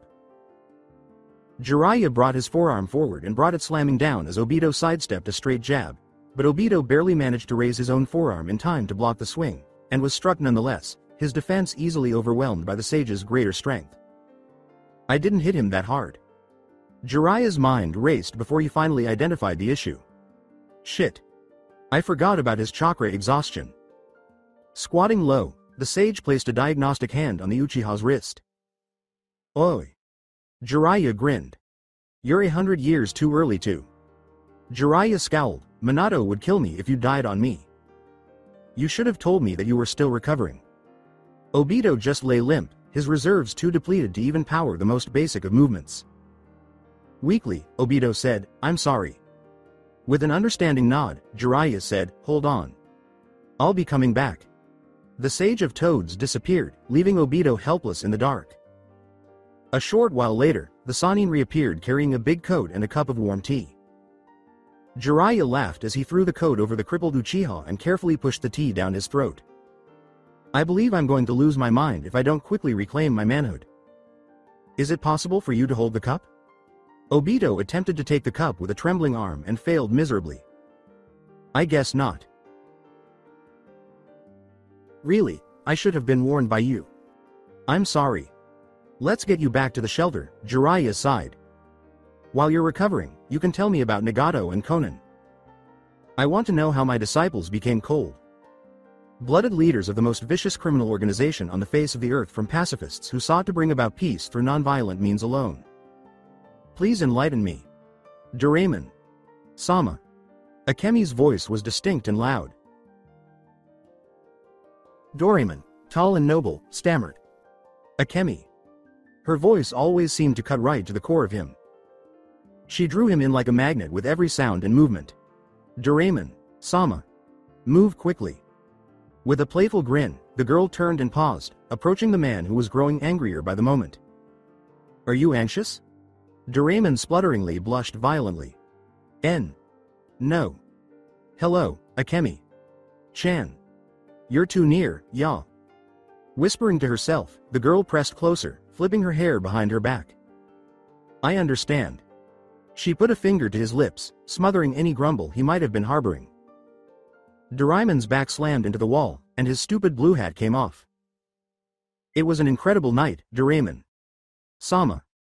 Doraemon's eyes grew wide. Last night, all he could recall doing was accepting Akemi's offer of a sleeping pill and exclaiming, "Oh my god." How did you proceed? The girl leaned in, her lips slightly above his, saying, "Let me remind you." Jiraiya literally leapt off his feet when Minato materialized and said, "He's here." Jiraiya yelled, "Oh, for Kami's sake," and stooped to pick up the pen and the pages that had fallen all over the floor. This is the worst time. Minato shot his mentor a look that was devoid of any trace of compassion or understanding. I'll give you 3 minutes to talk to him. Remember. 3 pulses for help. 2 pulses for an extra minute. Jiraiya let out a moan. I'm not likely to forget. You remind me every time. This damn seal. I don't get any privacy. The things I can't do at night because of this. Minato cut his mentor off mid-rant when he said, Jiraiya. Sensei. Jiraiya paused, staring back into his student's serious eyes with a childlike frown. Don't die. Jiraiya gave a nod. It was sometimes difficult to distinguish between the master and the disciple.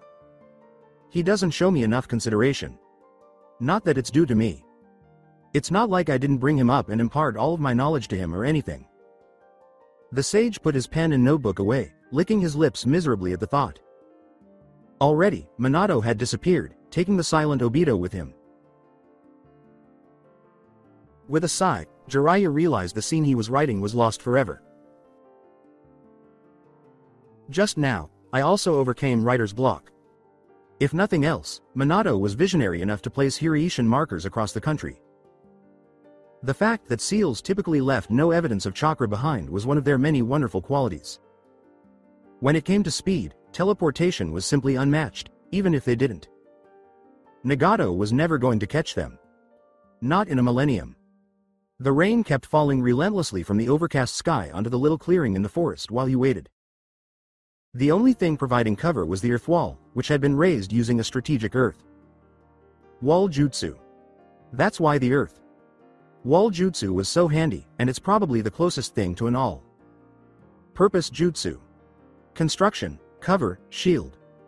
A shinobi with sufficient skill could even use it to make furniture. It was all about the amount of earth available for the earth wall technique once chakra control with the earth element reached a certain threshold. Earth was everywhere, too.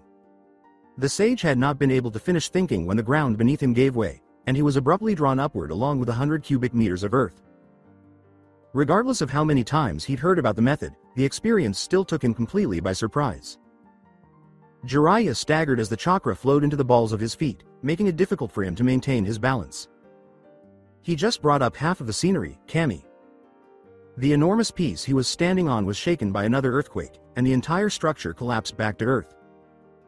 But the method now appeared to focus only on the Sage of Toads, so there was no respite for him. He was now traveling at a speed of at least 1,000 raindrops per second thanks to the invisible force. Jiraiya and the notebook that had been hurriedly tucked into his cloak were immediately soaked. The sage mentally vowed. Everything would have to be redone by him.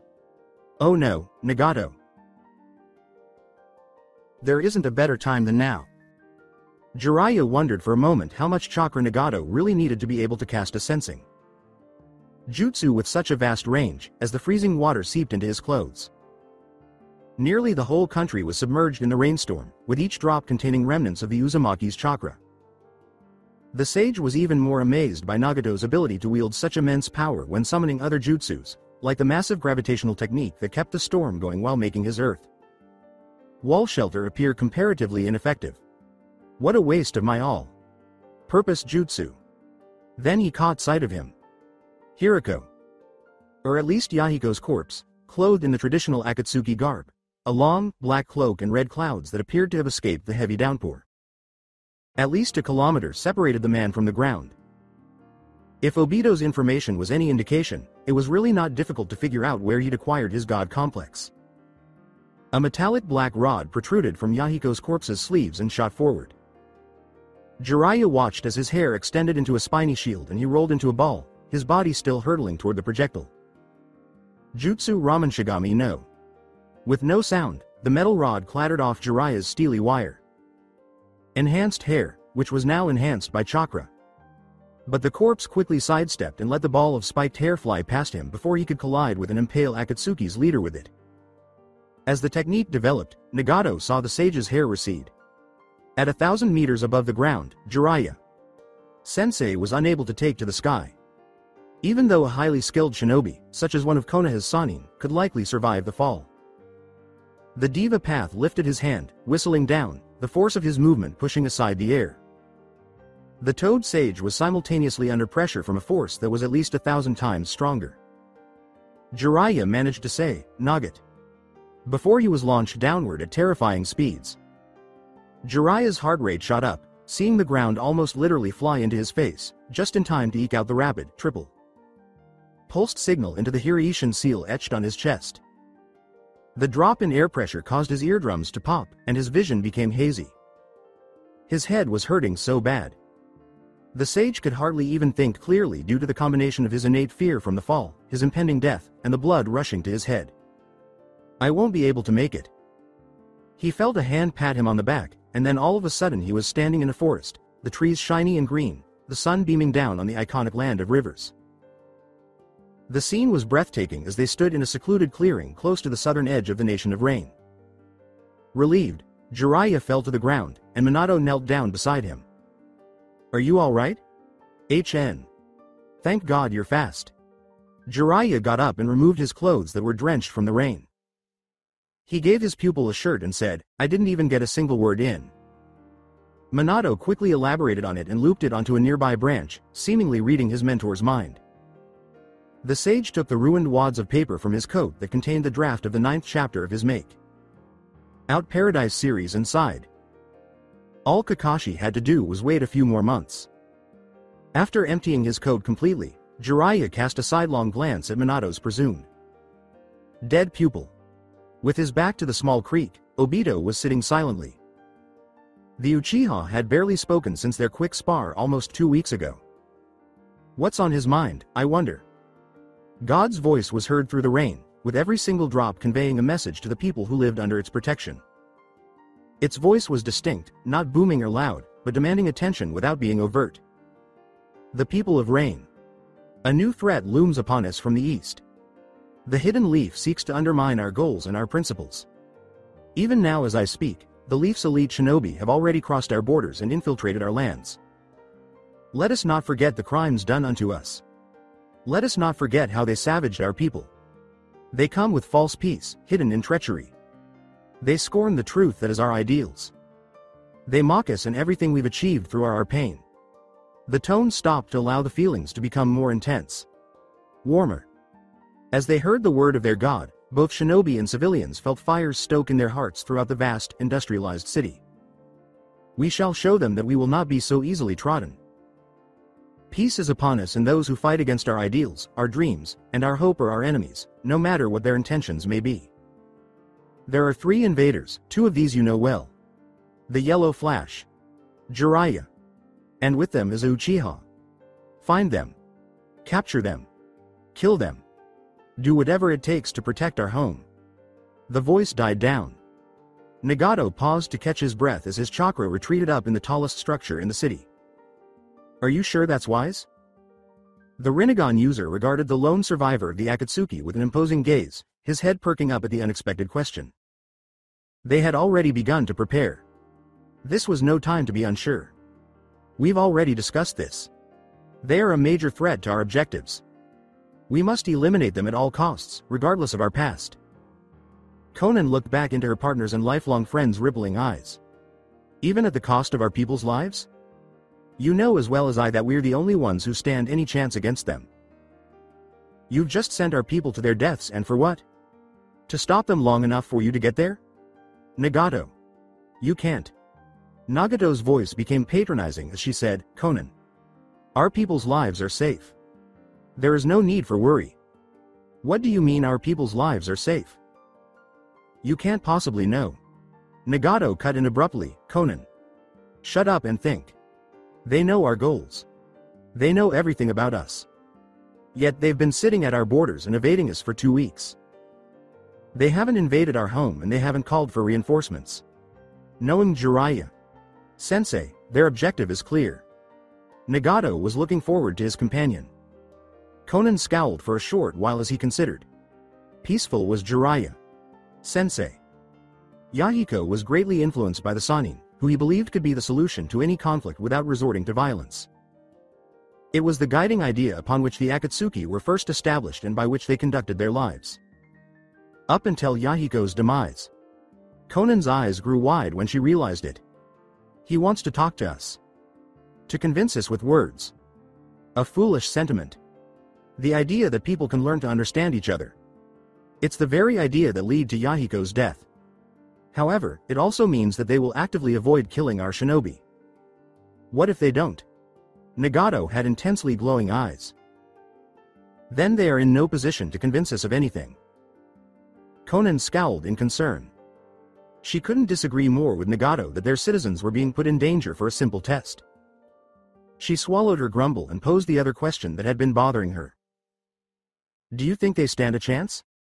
It was Nagato who fell into silence this time.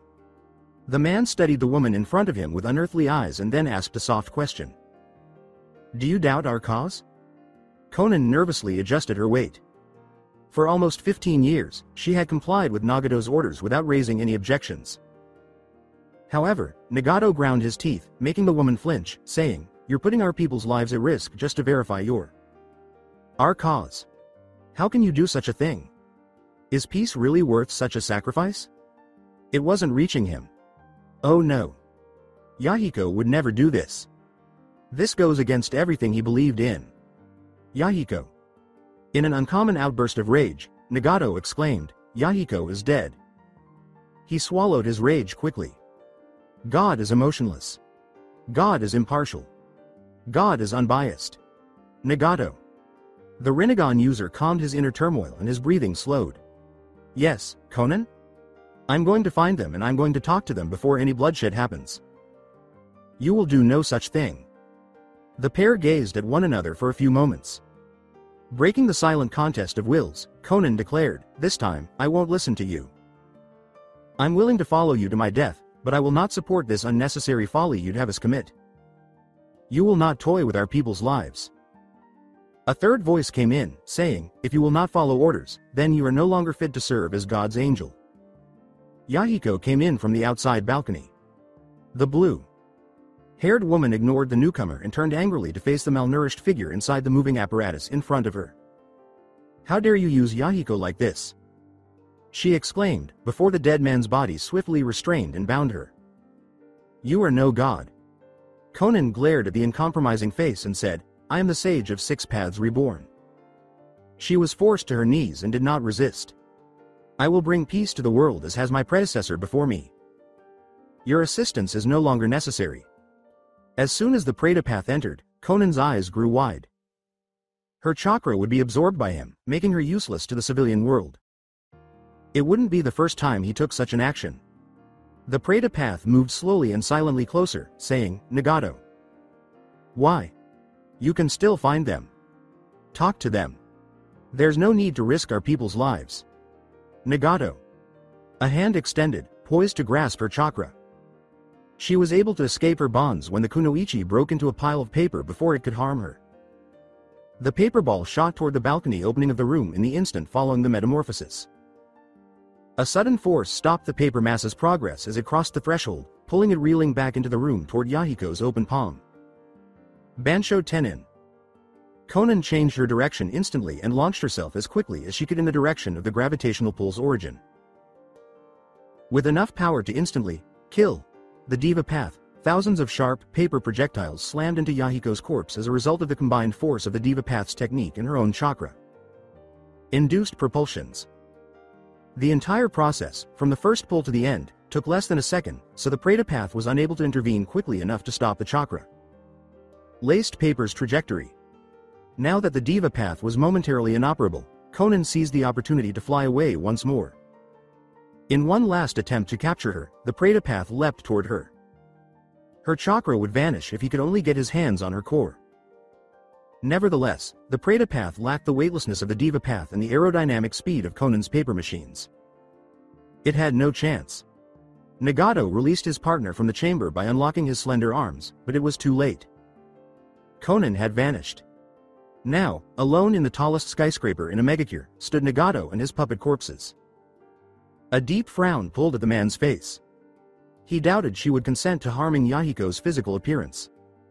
It appeared as though she had not entirely abandoned those ridiculous beliefs.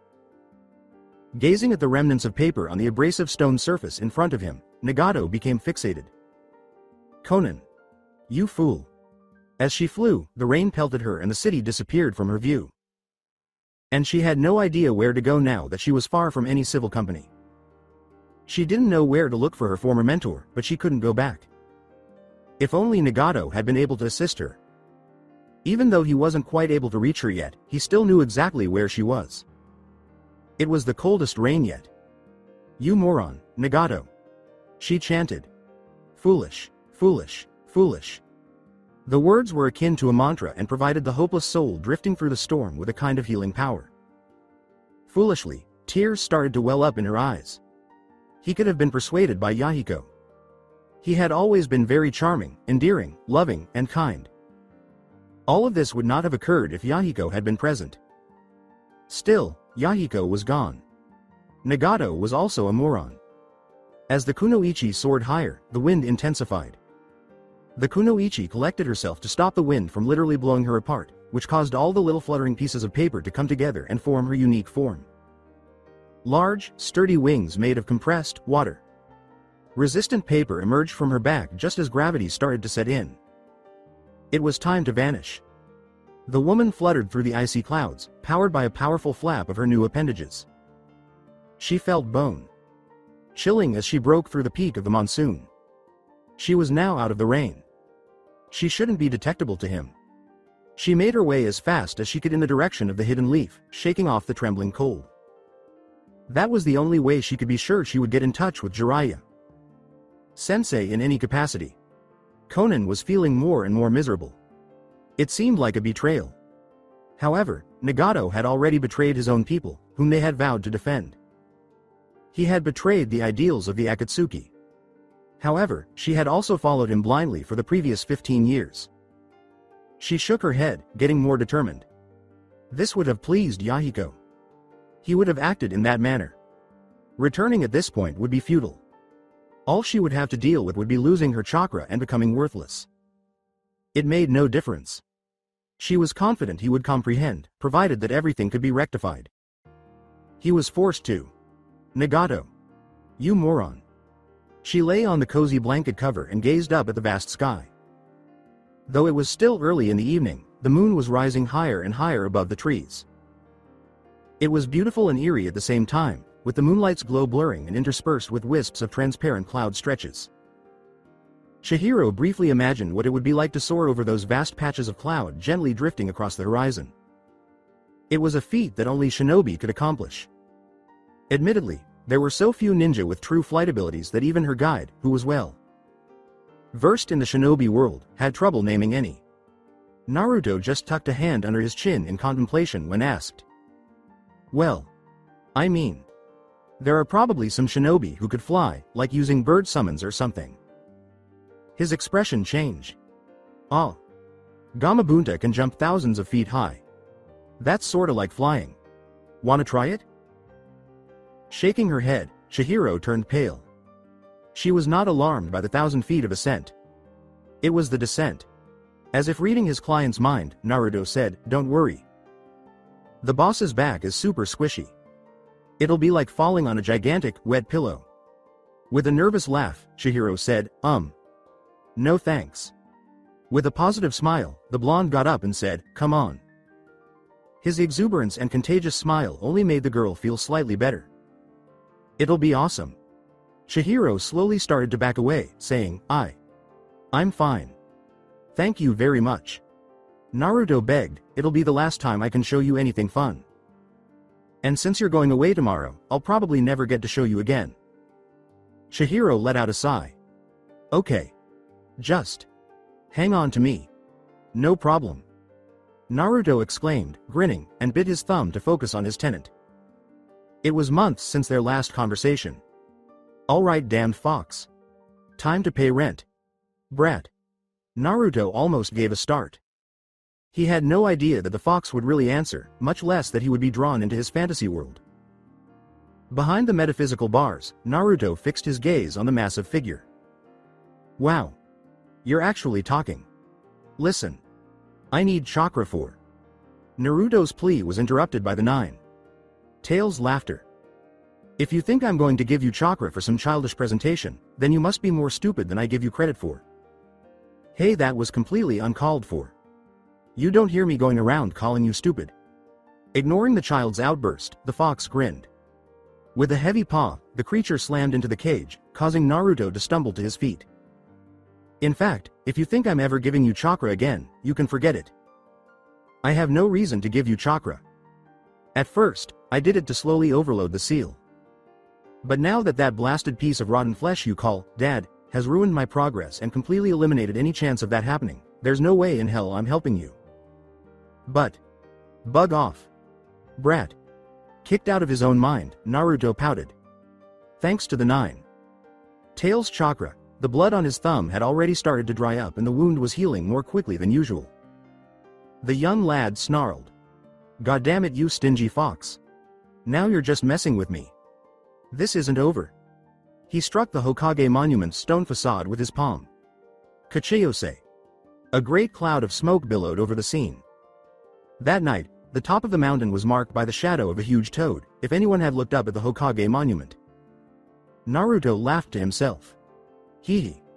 Besides, I didn't need you. Stingy fox. While chewing on his pipe, Gamabunta peered around. "Kid. I don't see any enemies in the area. You'd better have a good explanation for summoning me." Naruto saluted. "Yeah, I do, boss." Chihiro neigh. "Chan here. Who arrow? Sennin is teaching, by the way. Is going home tomorrow. She might not ever come back and I thought I'd show her what it'd be like to jump around on your back, you know what I mean?" The enormous toad cast a shadow over the child and her diminutive female friend.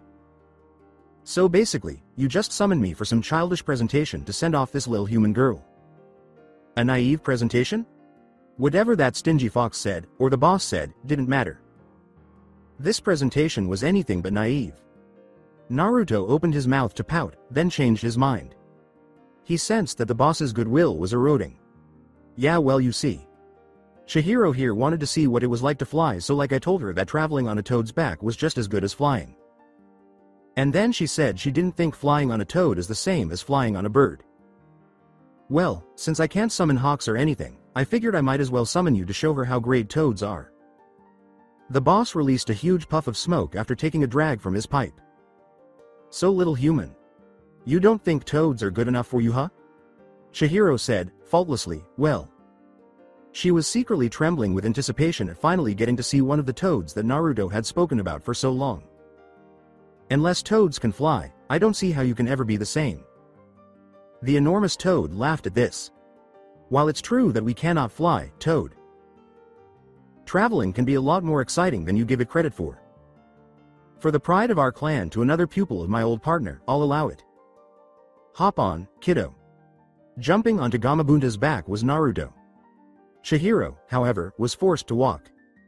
She was not very good at anything else, but at least she could climb unnatural surfaces thanks to her chakra control. She should be able to hold on when they start moving with its assistance. She slid to sit down beside Naruto, sensing that her guide would be there to catch her even if she fell. She pulled the boy into a tiny hug and said, "Naruto. Thank you." With a sorrowful grin, Naruto gave her a hug in return. "You're the best big sis anyone can ask for. I'll ask my dad if we can come and visit sometime." "That would be nice." Gamabunta's back suddenly shifted as the giant toad prepared to jump. "Hold on tight now. This is going to be a trip to remember." Gamabunta cleared the tops of several protruding mountain heads behind the Hokage monument and headed towards the Valley of Death, leaping several hundred meters into the air with that one move. Blood shot through Chihiro's entire body as they flew, sending a tingling sensation of pure excitement jolting through her spine. The top of the Hokage monument appeared deserted after they left. There were no visible signs of life on the rocky outcrop for a little while as the winds hummed through the nearby forest's trees. The voice of a woman spoke. "I'm about to release you. I'm leaving explosive tags tapered to your bodies that can be activated from a range of 2 kilometers. If you move without my instruction, I will kill you. Do you understand?" There were 2 hushed grunts of confirmation for the voice. All of a sudden, part of the earth started to crumble. 2 shinobi fell to the floor, gagged and bound, as flaps of paper that nearly exactly resembled the ground floated up. After that, the paper gathered in a flurry of movement, piling on top of one another and eventually taking the shape of a woman with blue hair. Silently, the woman gazed down the path that the girl and her guide had left behind. It had been so simple. She had sent little bits of paper to scout the area before landing from above the clouds. The shinobi who had been hiding in the vicinity had been easily subdued since they had not seen her approaching.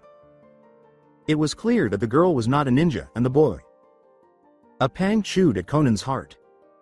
Iwa had hired them to kidnap the Yellow Flash's son. Who was this man? Nagato's troubles would have ended if she had simply taken him away at this very moment. They would have captured the most formidable Biju, the 9-tailed fox, and yoked the Yellow Flash beneath their palm. It would have been an incredible twofold triumph. Conan dismissed the idea with a head shake. She was going to follow through on her resolve to stick to the course that Yahiko, Jiraiya Sensei, had set them on. Gazing downward, she saw the 2 frightened shinobi lying splayed on the ground in front of her. "I am an emissary from the Hidden Rain. I have no desire to kill you. The Hidden Leaf has sent 3 elite shinobi into our nation. I seek to open negotiations with your cage with regards to this trespass. Do you understand?" The shinobi gave a nod. Conan shut her eyes. Even though they were shinobi, they were still only kids. Memories of her own upbringing were flooded with thoughts of the many orphans left behind by the war in the rain. "Then I'd like you to provide me escort, if it isn't too much to ask." Paper slips started to float slowly off the 2 shinobi's bodies. The boy let out a loud cry as soon as the gags were removed from their mouths. "First you tie us up for 2 hours, then you expect us to escort you to our Hokage? Are you serious? Couldn't you have just gone for negotiations the normal?" MMFFF. The gag landed squarely back on the man's lips. Conan looked at the girl, who started talking very quickly. I'll be silent, and I'm sure you will be too, right Kiba?" Kiba, the boy, muttered his agreement, and Conan gave in and gave him back his words. The girl cast a somber glance at her toes as they moved. With a sigh, the boy said, "Hinata. It's not like Naruto's dating her or anything. Come on. She's like 17. She's totally too old for." MFFF. Conan raised an eyebrow at the sky.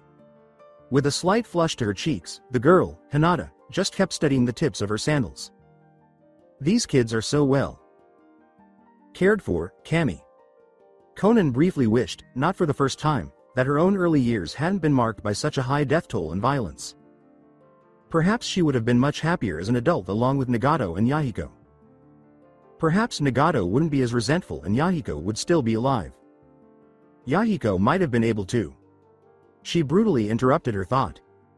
Remorsefully going through such pointless exercises didn't help her feel better. On the contrary, it made her problems worse. Too little was being done by the kids. "The sooner we reach your cage, the sooner you'll be released. Do you understand?" The kids gave a nod. "Then I suggest you pick up your pace." Indeed, they did. Narrowing his eyes, the desk manager at the Hokage office saw the two genin, Inuzuka Kiba and Hyuga Hinata, enter the building followed by a suspicious looking blue-haired woman. What's going on? Kiba threw his arms around. MMMMMMMFFFFF. The boy let go of the paper covering his mouth and let out a loud cry. She wants to kill the Hokage. Don't let her. MMMMFFFF. Nothing more needed to be said to the desk manager. The invasion alarm sounded throughout the tower as soon as he flipped the switch beneath his desk. A small group of shinobi quickly appeared on the scene. Fire, lightning, and earth were the kunai and techniques that blasted toward the invader. Konan vanished into a mass of paper, engulfing her two captives and vanishing from sight before the first of the defenders could approach and engage her in combat. To the benefit of the sizable gathering, she declared loudly, "I'm an emissary from Rain. Let me speak to your cage or these children die." The defenders were unsure. "Well, if you only want to talk, I can do that." The desk manager exclaimed, "Hokage Sama. It's dangerous. Please return to safety while we deal with this assassin." Tsunade rubbed the area between her eyes wearily and turned to face the half paper woman. "Me? Return to safety? You seem to be forgetting that I'm one of the strongest shinobi in the village. And if that woman had wanted to kill me, she wouldn't be requesting to see me. If only you idiots could grow a brain. So? I assume this is about Jiraiya's little mission into your city. Konan, was it? Have you met him?" She swallowed her surprise that the Hokage knew who she was. If that traitor Obito hadn't defected and given everything away, this would never have happened. She let her prisoners fall to the ground and reinserted all of the paper into her body, saying, "No, but I know what he is trying to do. I need to talk to him." The Hokage gave a sympathetic nod. Minato had been returning once a day to provide an update on their mission's progress. "And you come to the Leaf because they've been evading you completely, making them impossible to find, correct?" "Yes.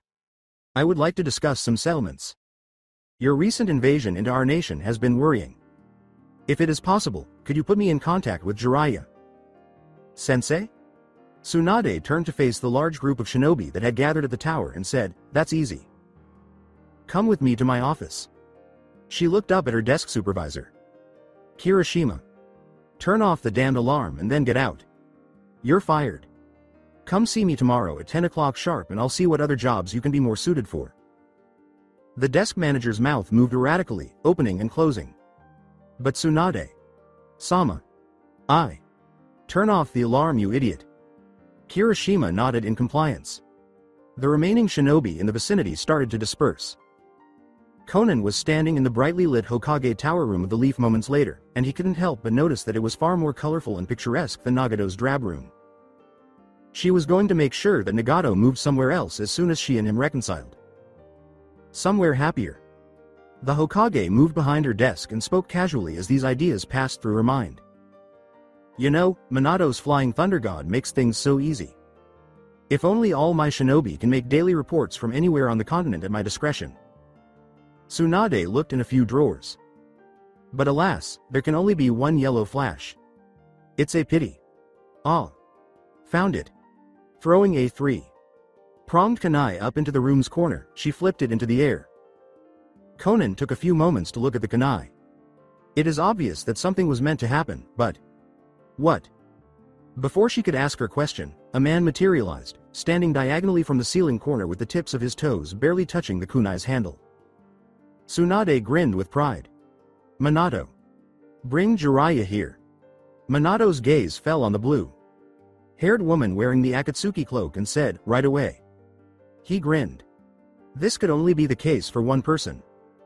The man fell from the ceiling, taking the kunai from the corner and laying it on the ground. "Jiraiya's really wanted to talk to you, Konan.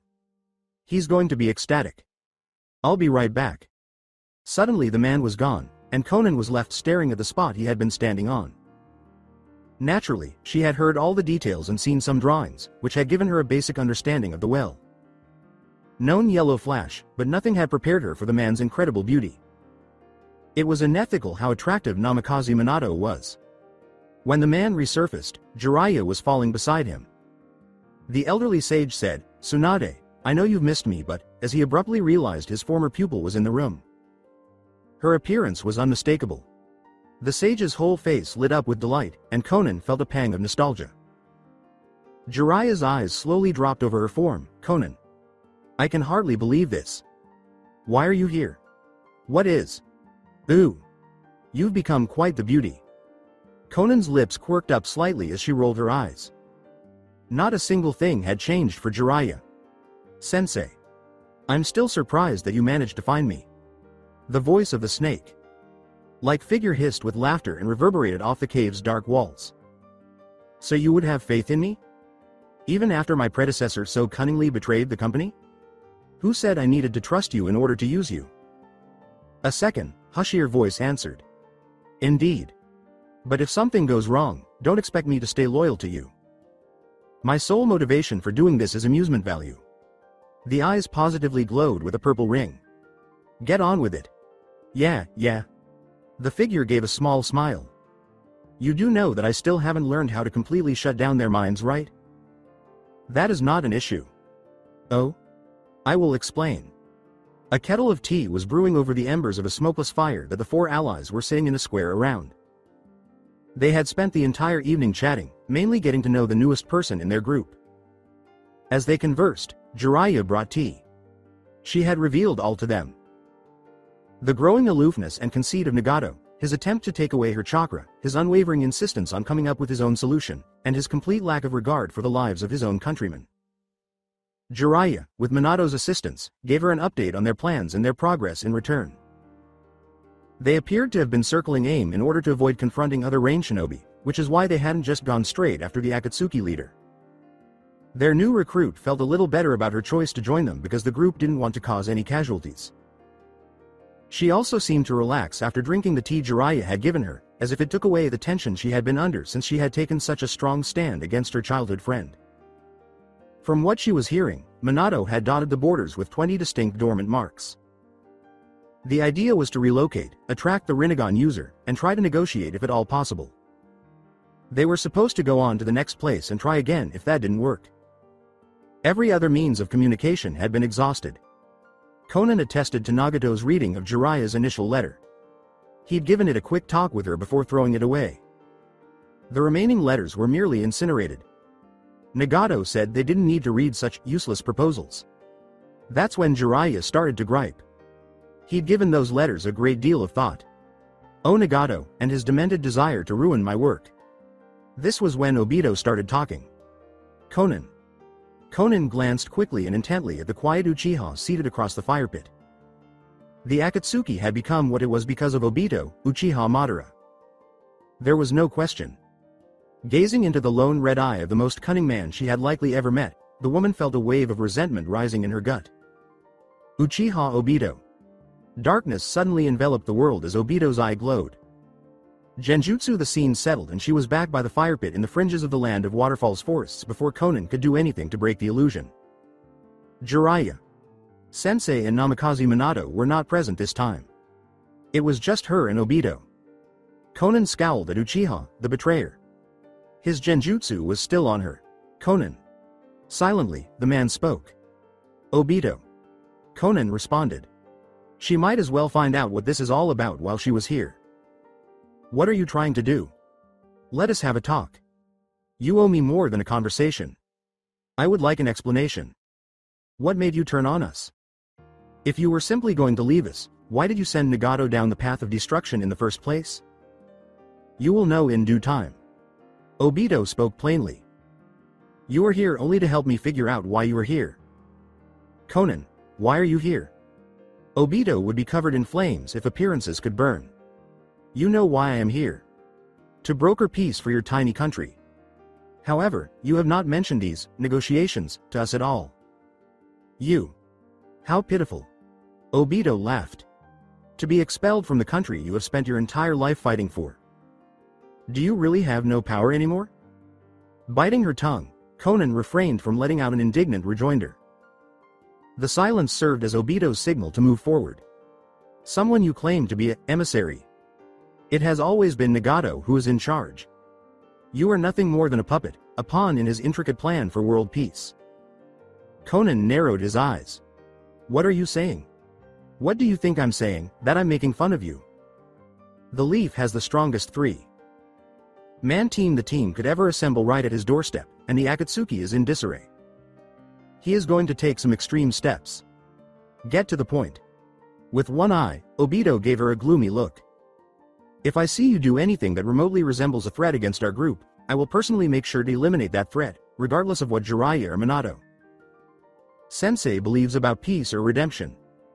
You think Nagato sent me to gain your trusts and to stab you in the back? Conan scowled. You are a cunning, deceitful, and cunning traitor with no business talking to me about betrayal. You have the highest potential to turn against the group, if anything. Obito grinned. Namikaze Minato is my mentor. That holds no significance. Conan grinned. And Jiraiya Sensei is mine. That doesn't mean anything. Indifferently, Obito answered. I am done speaking to you. In a fit of rage, Conan devoured a quarter of her chakra. Minato and Jiraiya Sensei were seated near the fire once more, exactly where they had been when the genjutsu vanished. I'm sorry. Quietly speaking, Obito seemed to carry on the conversation from before he'd applied his illusion. Conan ignored the apology and turned away. I'm going to sleep. She turned to give her sensei what she hoped was a menacing look and stopped mid-step. Jiraiya furrowed her brow. Make sure Jiraiya Sensei doesn't do anything unbecoming. Jiraiya smiled. I would never harm a student, especially one of my own. That's correct, Minato. Minato shot a sardonic glance at the sage. If you do anything to my fellow disciple, I will transport you to an island in the middle of the ocean where you can think about the errors of your ways until morning. All right, all right. You know that I am capable of basic decency. Jiraiya chuckled. Jiraiya continued to laugh as he walked over to the fire to get his tea kettle. He held his hand out to his fair-haired follower. Hand it over. After taking a quick glance at his almost empty teacup, Minato gave it to his mentor, who filled it up completely before offering it back. Jiraiya carried on the previous conversation as Minato removed the tea from his hands. But since Obito here obviously doesn't trust her, I think we should put a watch to allay his fears. Minato let out a sigh. It was evident that Obito had used genjutsu on the woman, particularly since he sensed the chakra rising to her eye at the exact moment the Uchiha turned to face him. The man was not as tactful as he had assumed. To his credit, Obito did not seem to mind that his genjutsu was discovered. Less than 3 hours have passed since she joined us. I'd be wary of her. Jiraiya gave a nod. That's why we'll have Minato put his seal on her. Indeed. Hold on. Minato objected. What? I agree. Obito agreed with a hum. Minato. Sensei, you'll be there to stop her right away if she tries anything. The best way to make sure nothing happens is to do that. There must be some other way to do this. A few options started to go through Minato's head. He had only ever laid his seal on his wife.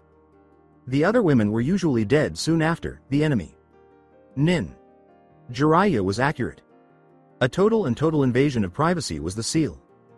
This constituted unethical behavior. She won't turn on us. I have faith in her. You trust me. Obito stated bluntly. Should I not have? Sensibly? No. Minato laughed. Well, we could take turns watching her. Jiraiya smiled. That's just awkward. Yeah, but so is this. Jiraiya. Seni. You are aware of my limitations. Jiraiya gave a headshake. You can definitely put it on her if you can put it on Obito and me. It's the most effective approach to taking on our problem. I fail to understand your hesitation. You do, indeed. It's because, Minato's cheeks blushed a little. You know. Between his pupil and his mentor, the blonde cast her gaze. They weren't slowing down. You're not being objective, Minato. Sensei. Jiraiya gave a nod.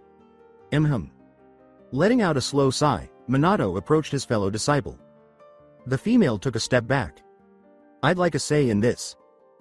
She could see Jiraiya staring back at her from 10 feet behind Minato's shoulder, her expression carefully composed. Conan, I want to trust you. More than anything, though, I can't endanger our mission or lives. With a gesture meant to look sheepish, the elderly sage caressed the nape of his neck. You know how it is. Konan glanced into the man's eyes for a moment and felt, deep down, that Jiraiya Sensei was enjoying this, in some way. She could tell something wasn't right by the way her fellow student reacted. Konan looked at Minato, who appeared to be anticipating her reply.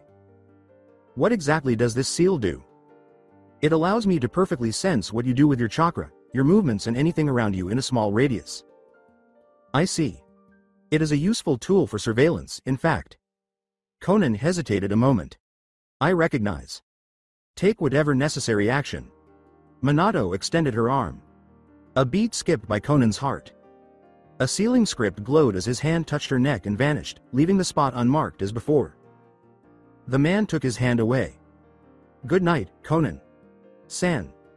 Konan gave a nod, and everyone dispersed, taking up their own areas. Why was there such a commotion? The female scowled. It was the most sensible course of action, even though she was disappointed that even Jiraiya Sensei didn't trust her. She touched the spot where the seal was engraved in her makeshift shelter. Namikaze Minato. His touch had caused a tingle and persistent heat on her skin. Konan took a swallow. It was a long time since she had felt like this. She knew what it was. She would be foolish to not. Jiraiya Sensei must have expected this response. There was no man who deserved to be so handsome. Konan sat up abruptly, realizing the full ramifications of the man's ability to feel every movement she made. She couldn't give in to her desire. Could she? Not even a sensor. Nin could detect the faintest hint of chakra. It isn't possible that bad. Konan became a little giddy at the thought, and her breath caught. Let's see if you can sense this. Across the camp's opposite boundary. With a deep scarlet face, Minato sighed and covered his eyes with an arm. Jiraiya was standing nearby, doing his best not to yell with joy. Konan had come to their aid through a miracle, and he had at last gained revenge on Minato for forcing him to endure the seal. Successful would be the best word to use to characterize this day. Furthermore, was there really anything wrong with a little romance? No. Naturally, no. He was actually doing a good deed. He would be content as long as something occurred before the effects of his tea wore off tomorrow evening. That something was, in fact, a given if all went according to plan. It would strengthen the bonds between one student and aid in the other's emotional healing. As he fell asleep, the sage sighed with satisfaction, dreaming of women, toads, and grandchildren. The cavern echoed with the man's laughter. You're a genius. Still laced with barely contained humor, the voice choked. I knew this would be fun. Then get on with it. Fufu, why are you always so hurried? It just so happens that I do possess the body and DNA you need. You can express gratitude for Orochimaru Sama's meticulous sample storage. His collections are almost always complete. Then prepare them. The man gave an eye roll. It seems like you have no idea how to keep people on your side. It certainly doesn't help to be an ass. A body and a tiny sample of blood were found in the center of a casket after a few minutes. After shutting the coffin, the man hurried past a few hand signals. When he got to the last one, he couldn't help but smile. Oh, I'm going to love this. Edo Tensai, Kachiyose. The coffin opened, revealing a woman lying within, her eyes slowly opening. She moved slightly in her spot, her hair falling past her shoulders in a dazzling array of red. I shouldn't have her here. Seeing her love die for the village and their son was the last thing she recalled. Minato, Naruto, etc. Repressing her surprise at the unexpected people surrounding her, the woman sat up abruptly. One of them had eyes with purple rings around them, which was even more unexpected. Go Rinnegan. Who are you? Where am I? That was the other man, the one with the light blue hair and snake-like features, but she was addressing the question directly to the Rinnegan user. My name is Kabuto Uzumaki. San, it's a pleasure to meet you. Uzumaki. San? Yes. Kabuto gave a soft smile. And to answer your question about where we are, let's just say that a lot has happened in the world since you last saw it. This partner of mine will elaborate. So that's it for today. I hope you guys enjoyed it. Don't forget to like, share and subscribe to the channel for more awesome stories like this. Thank you. See you all in my next video.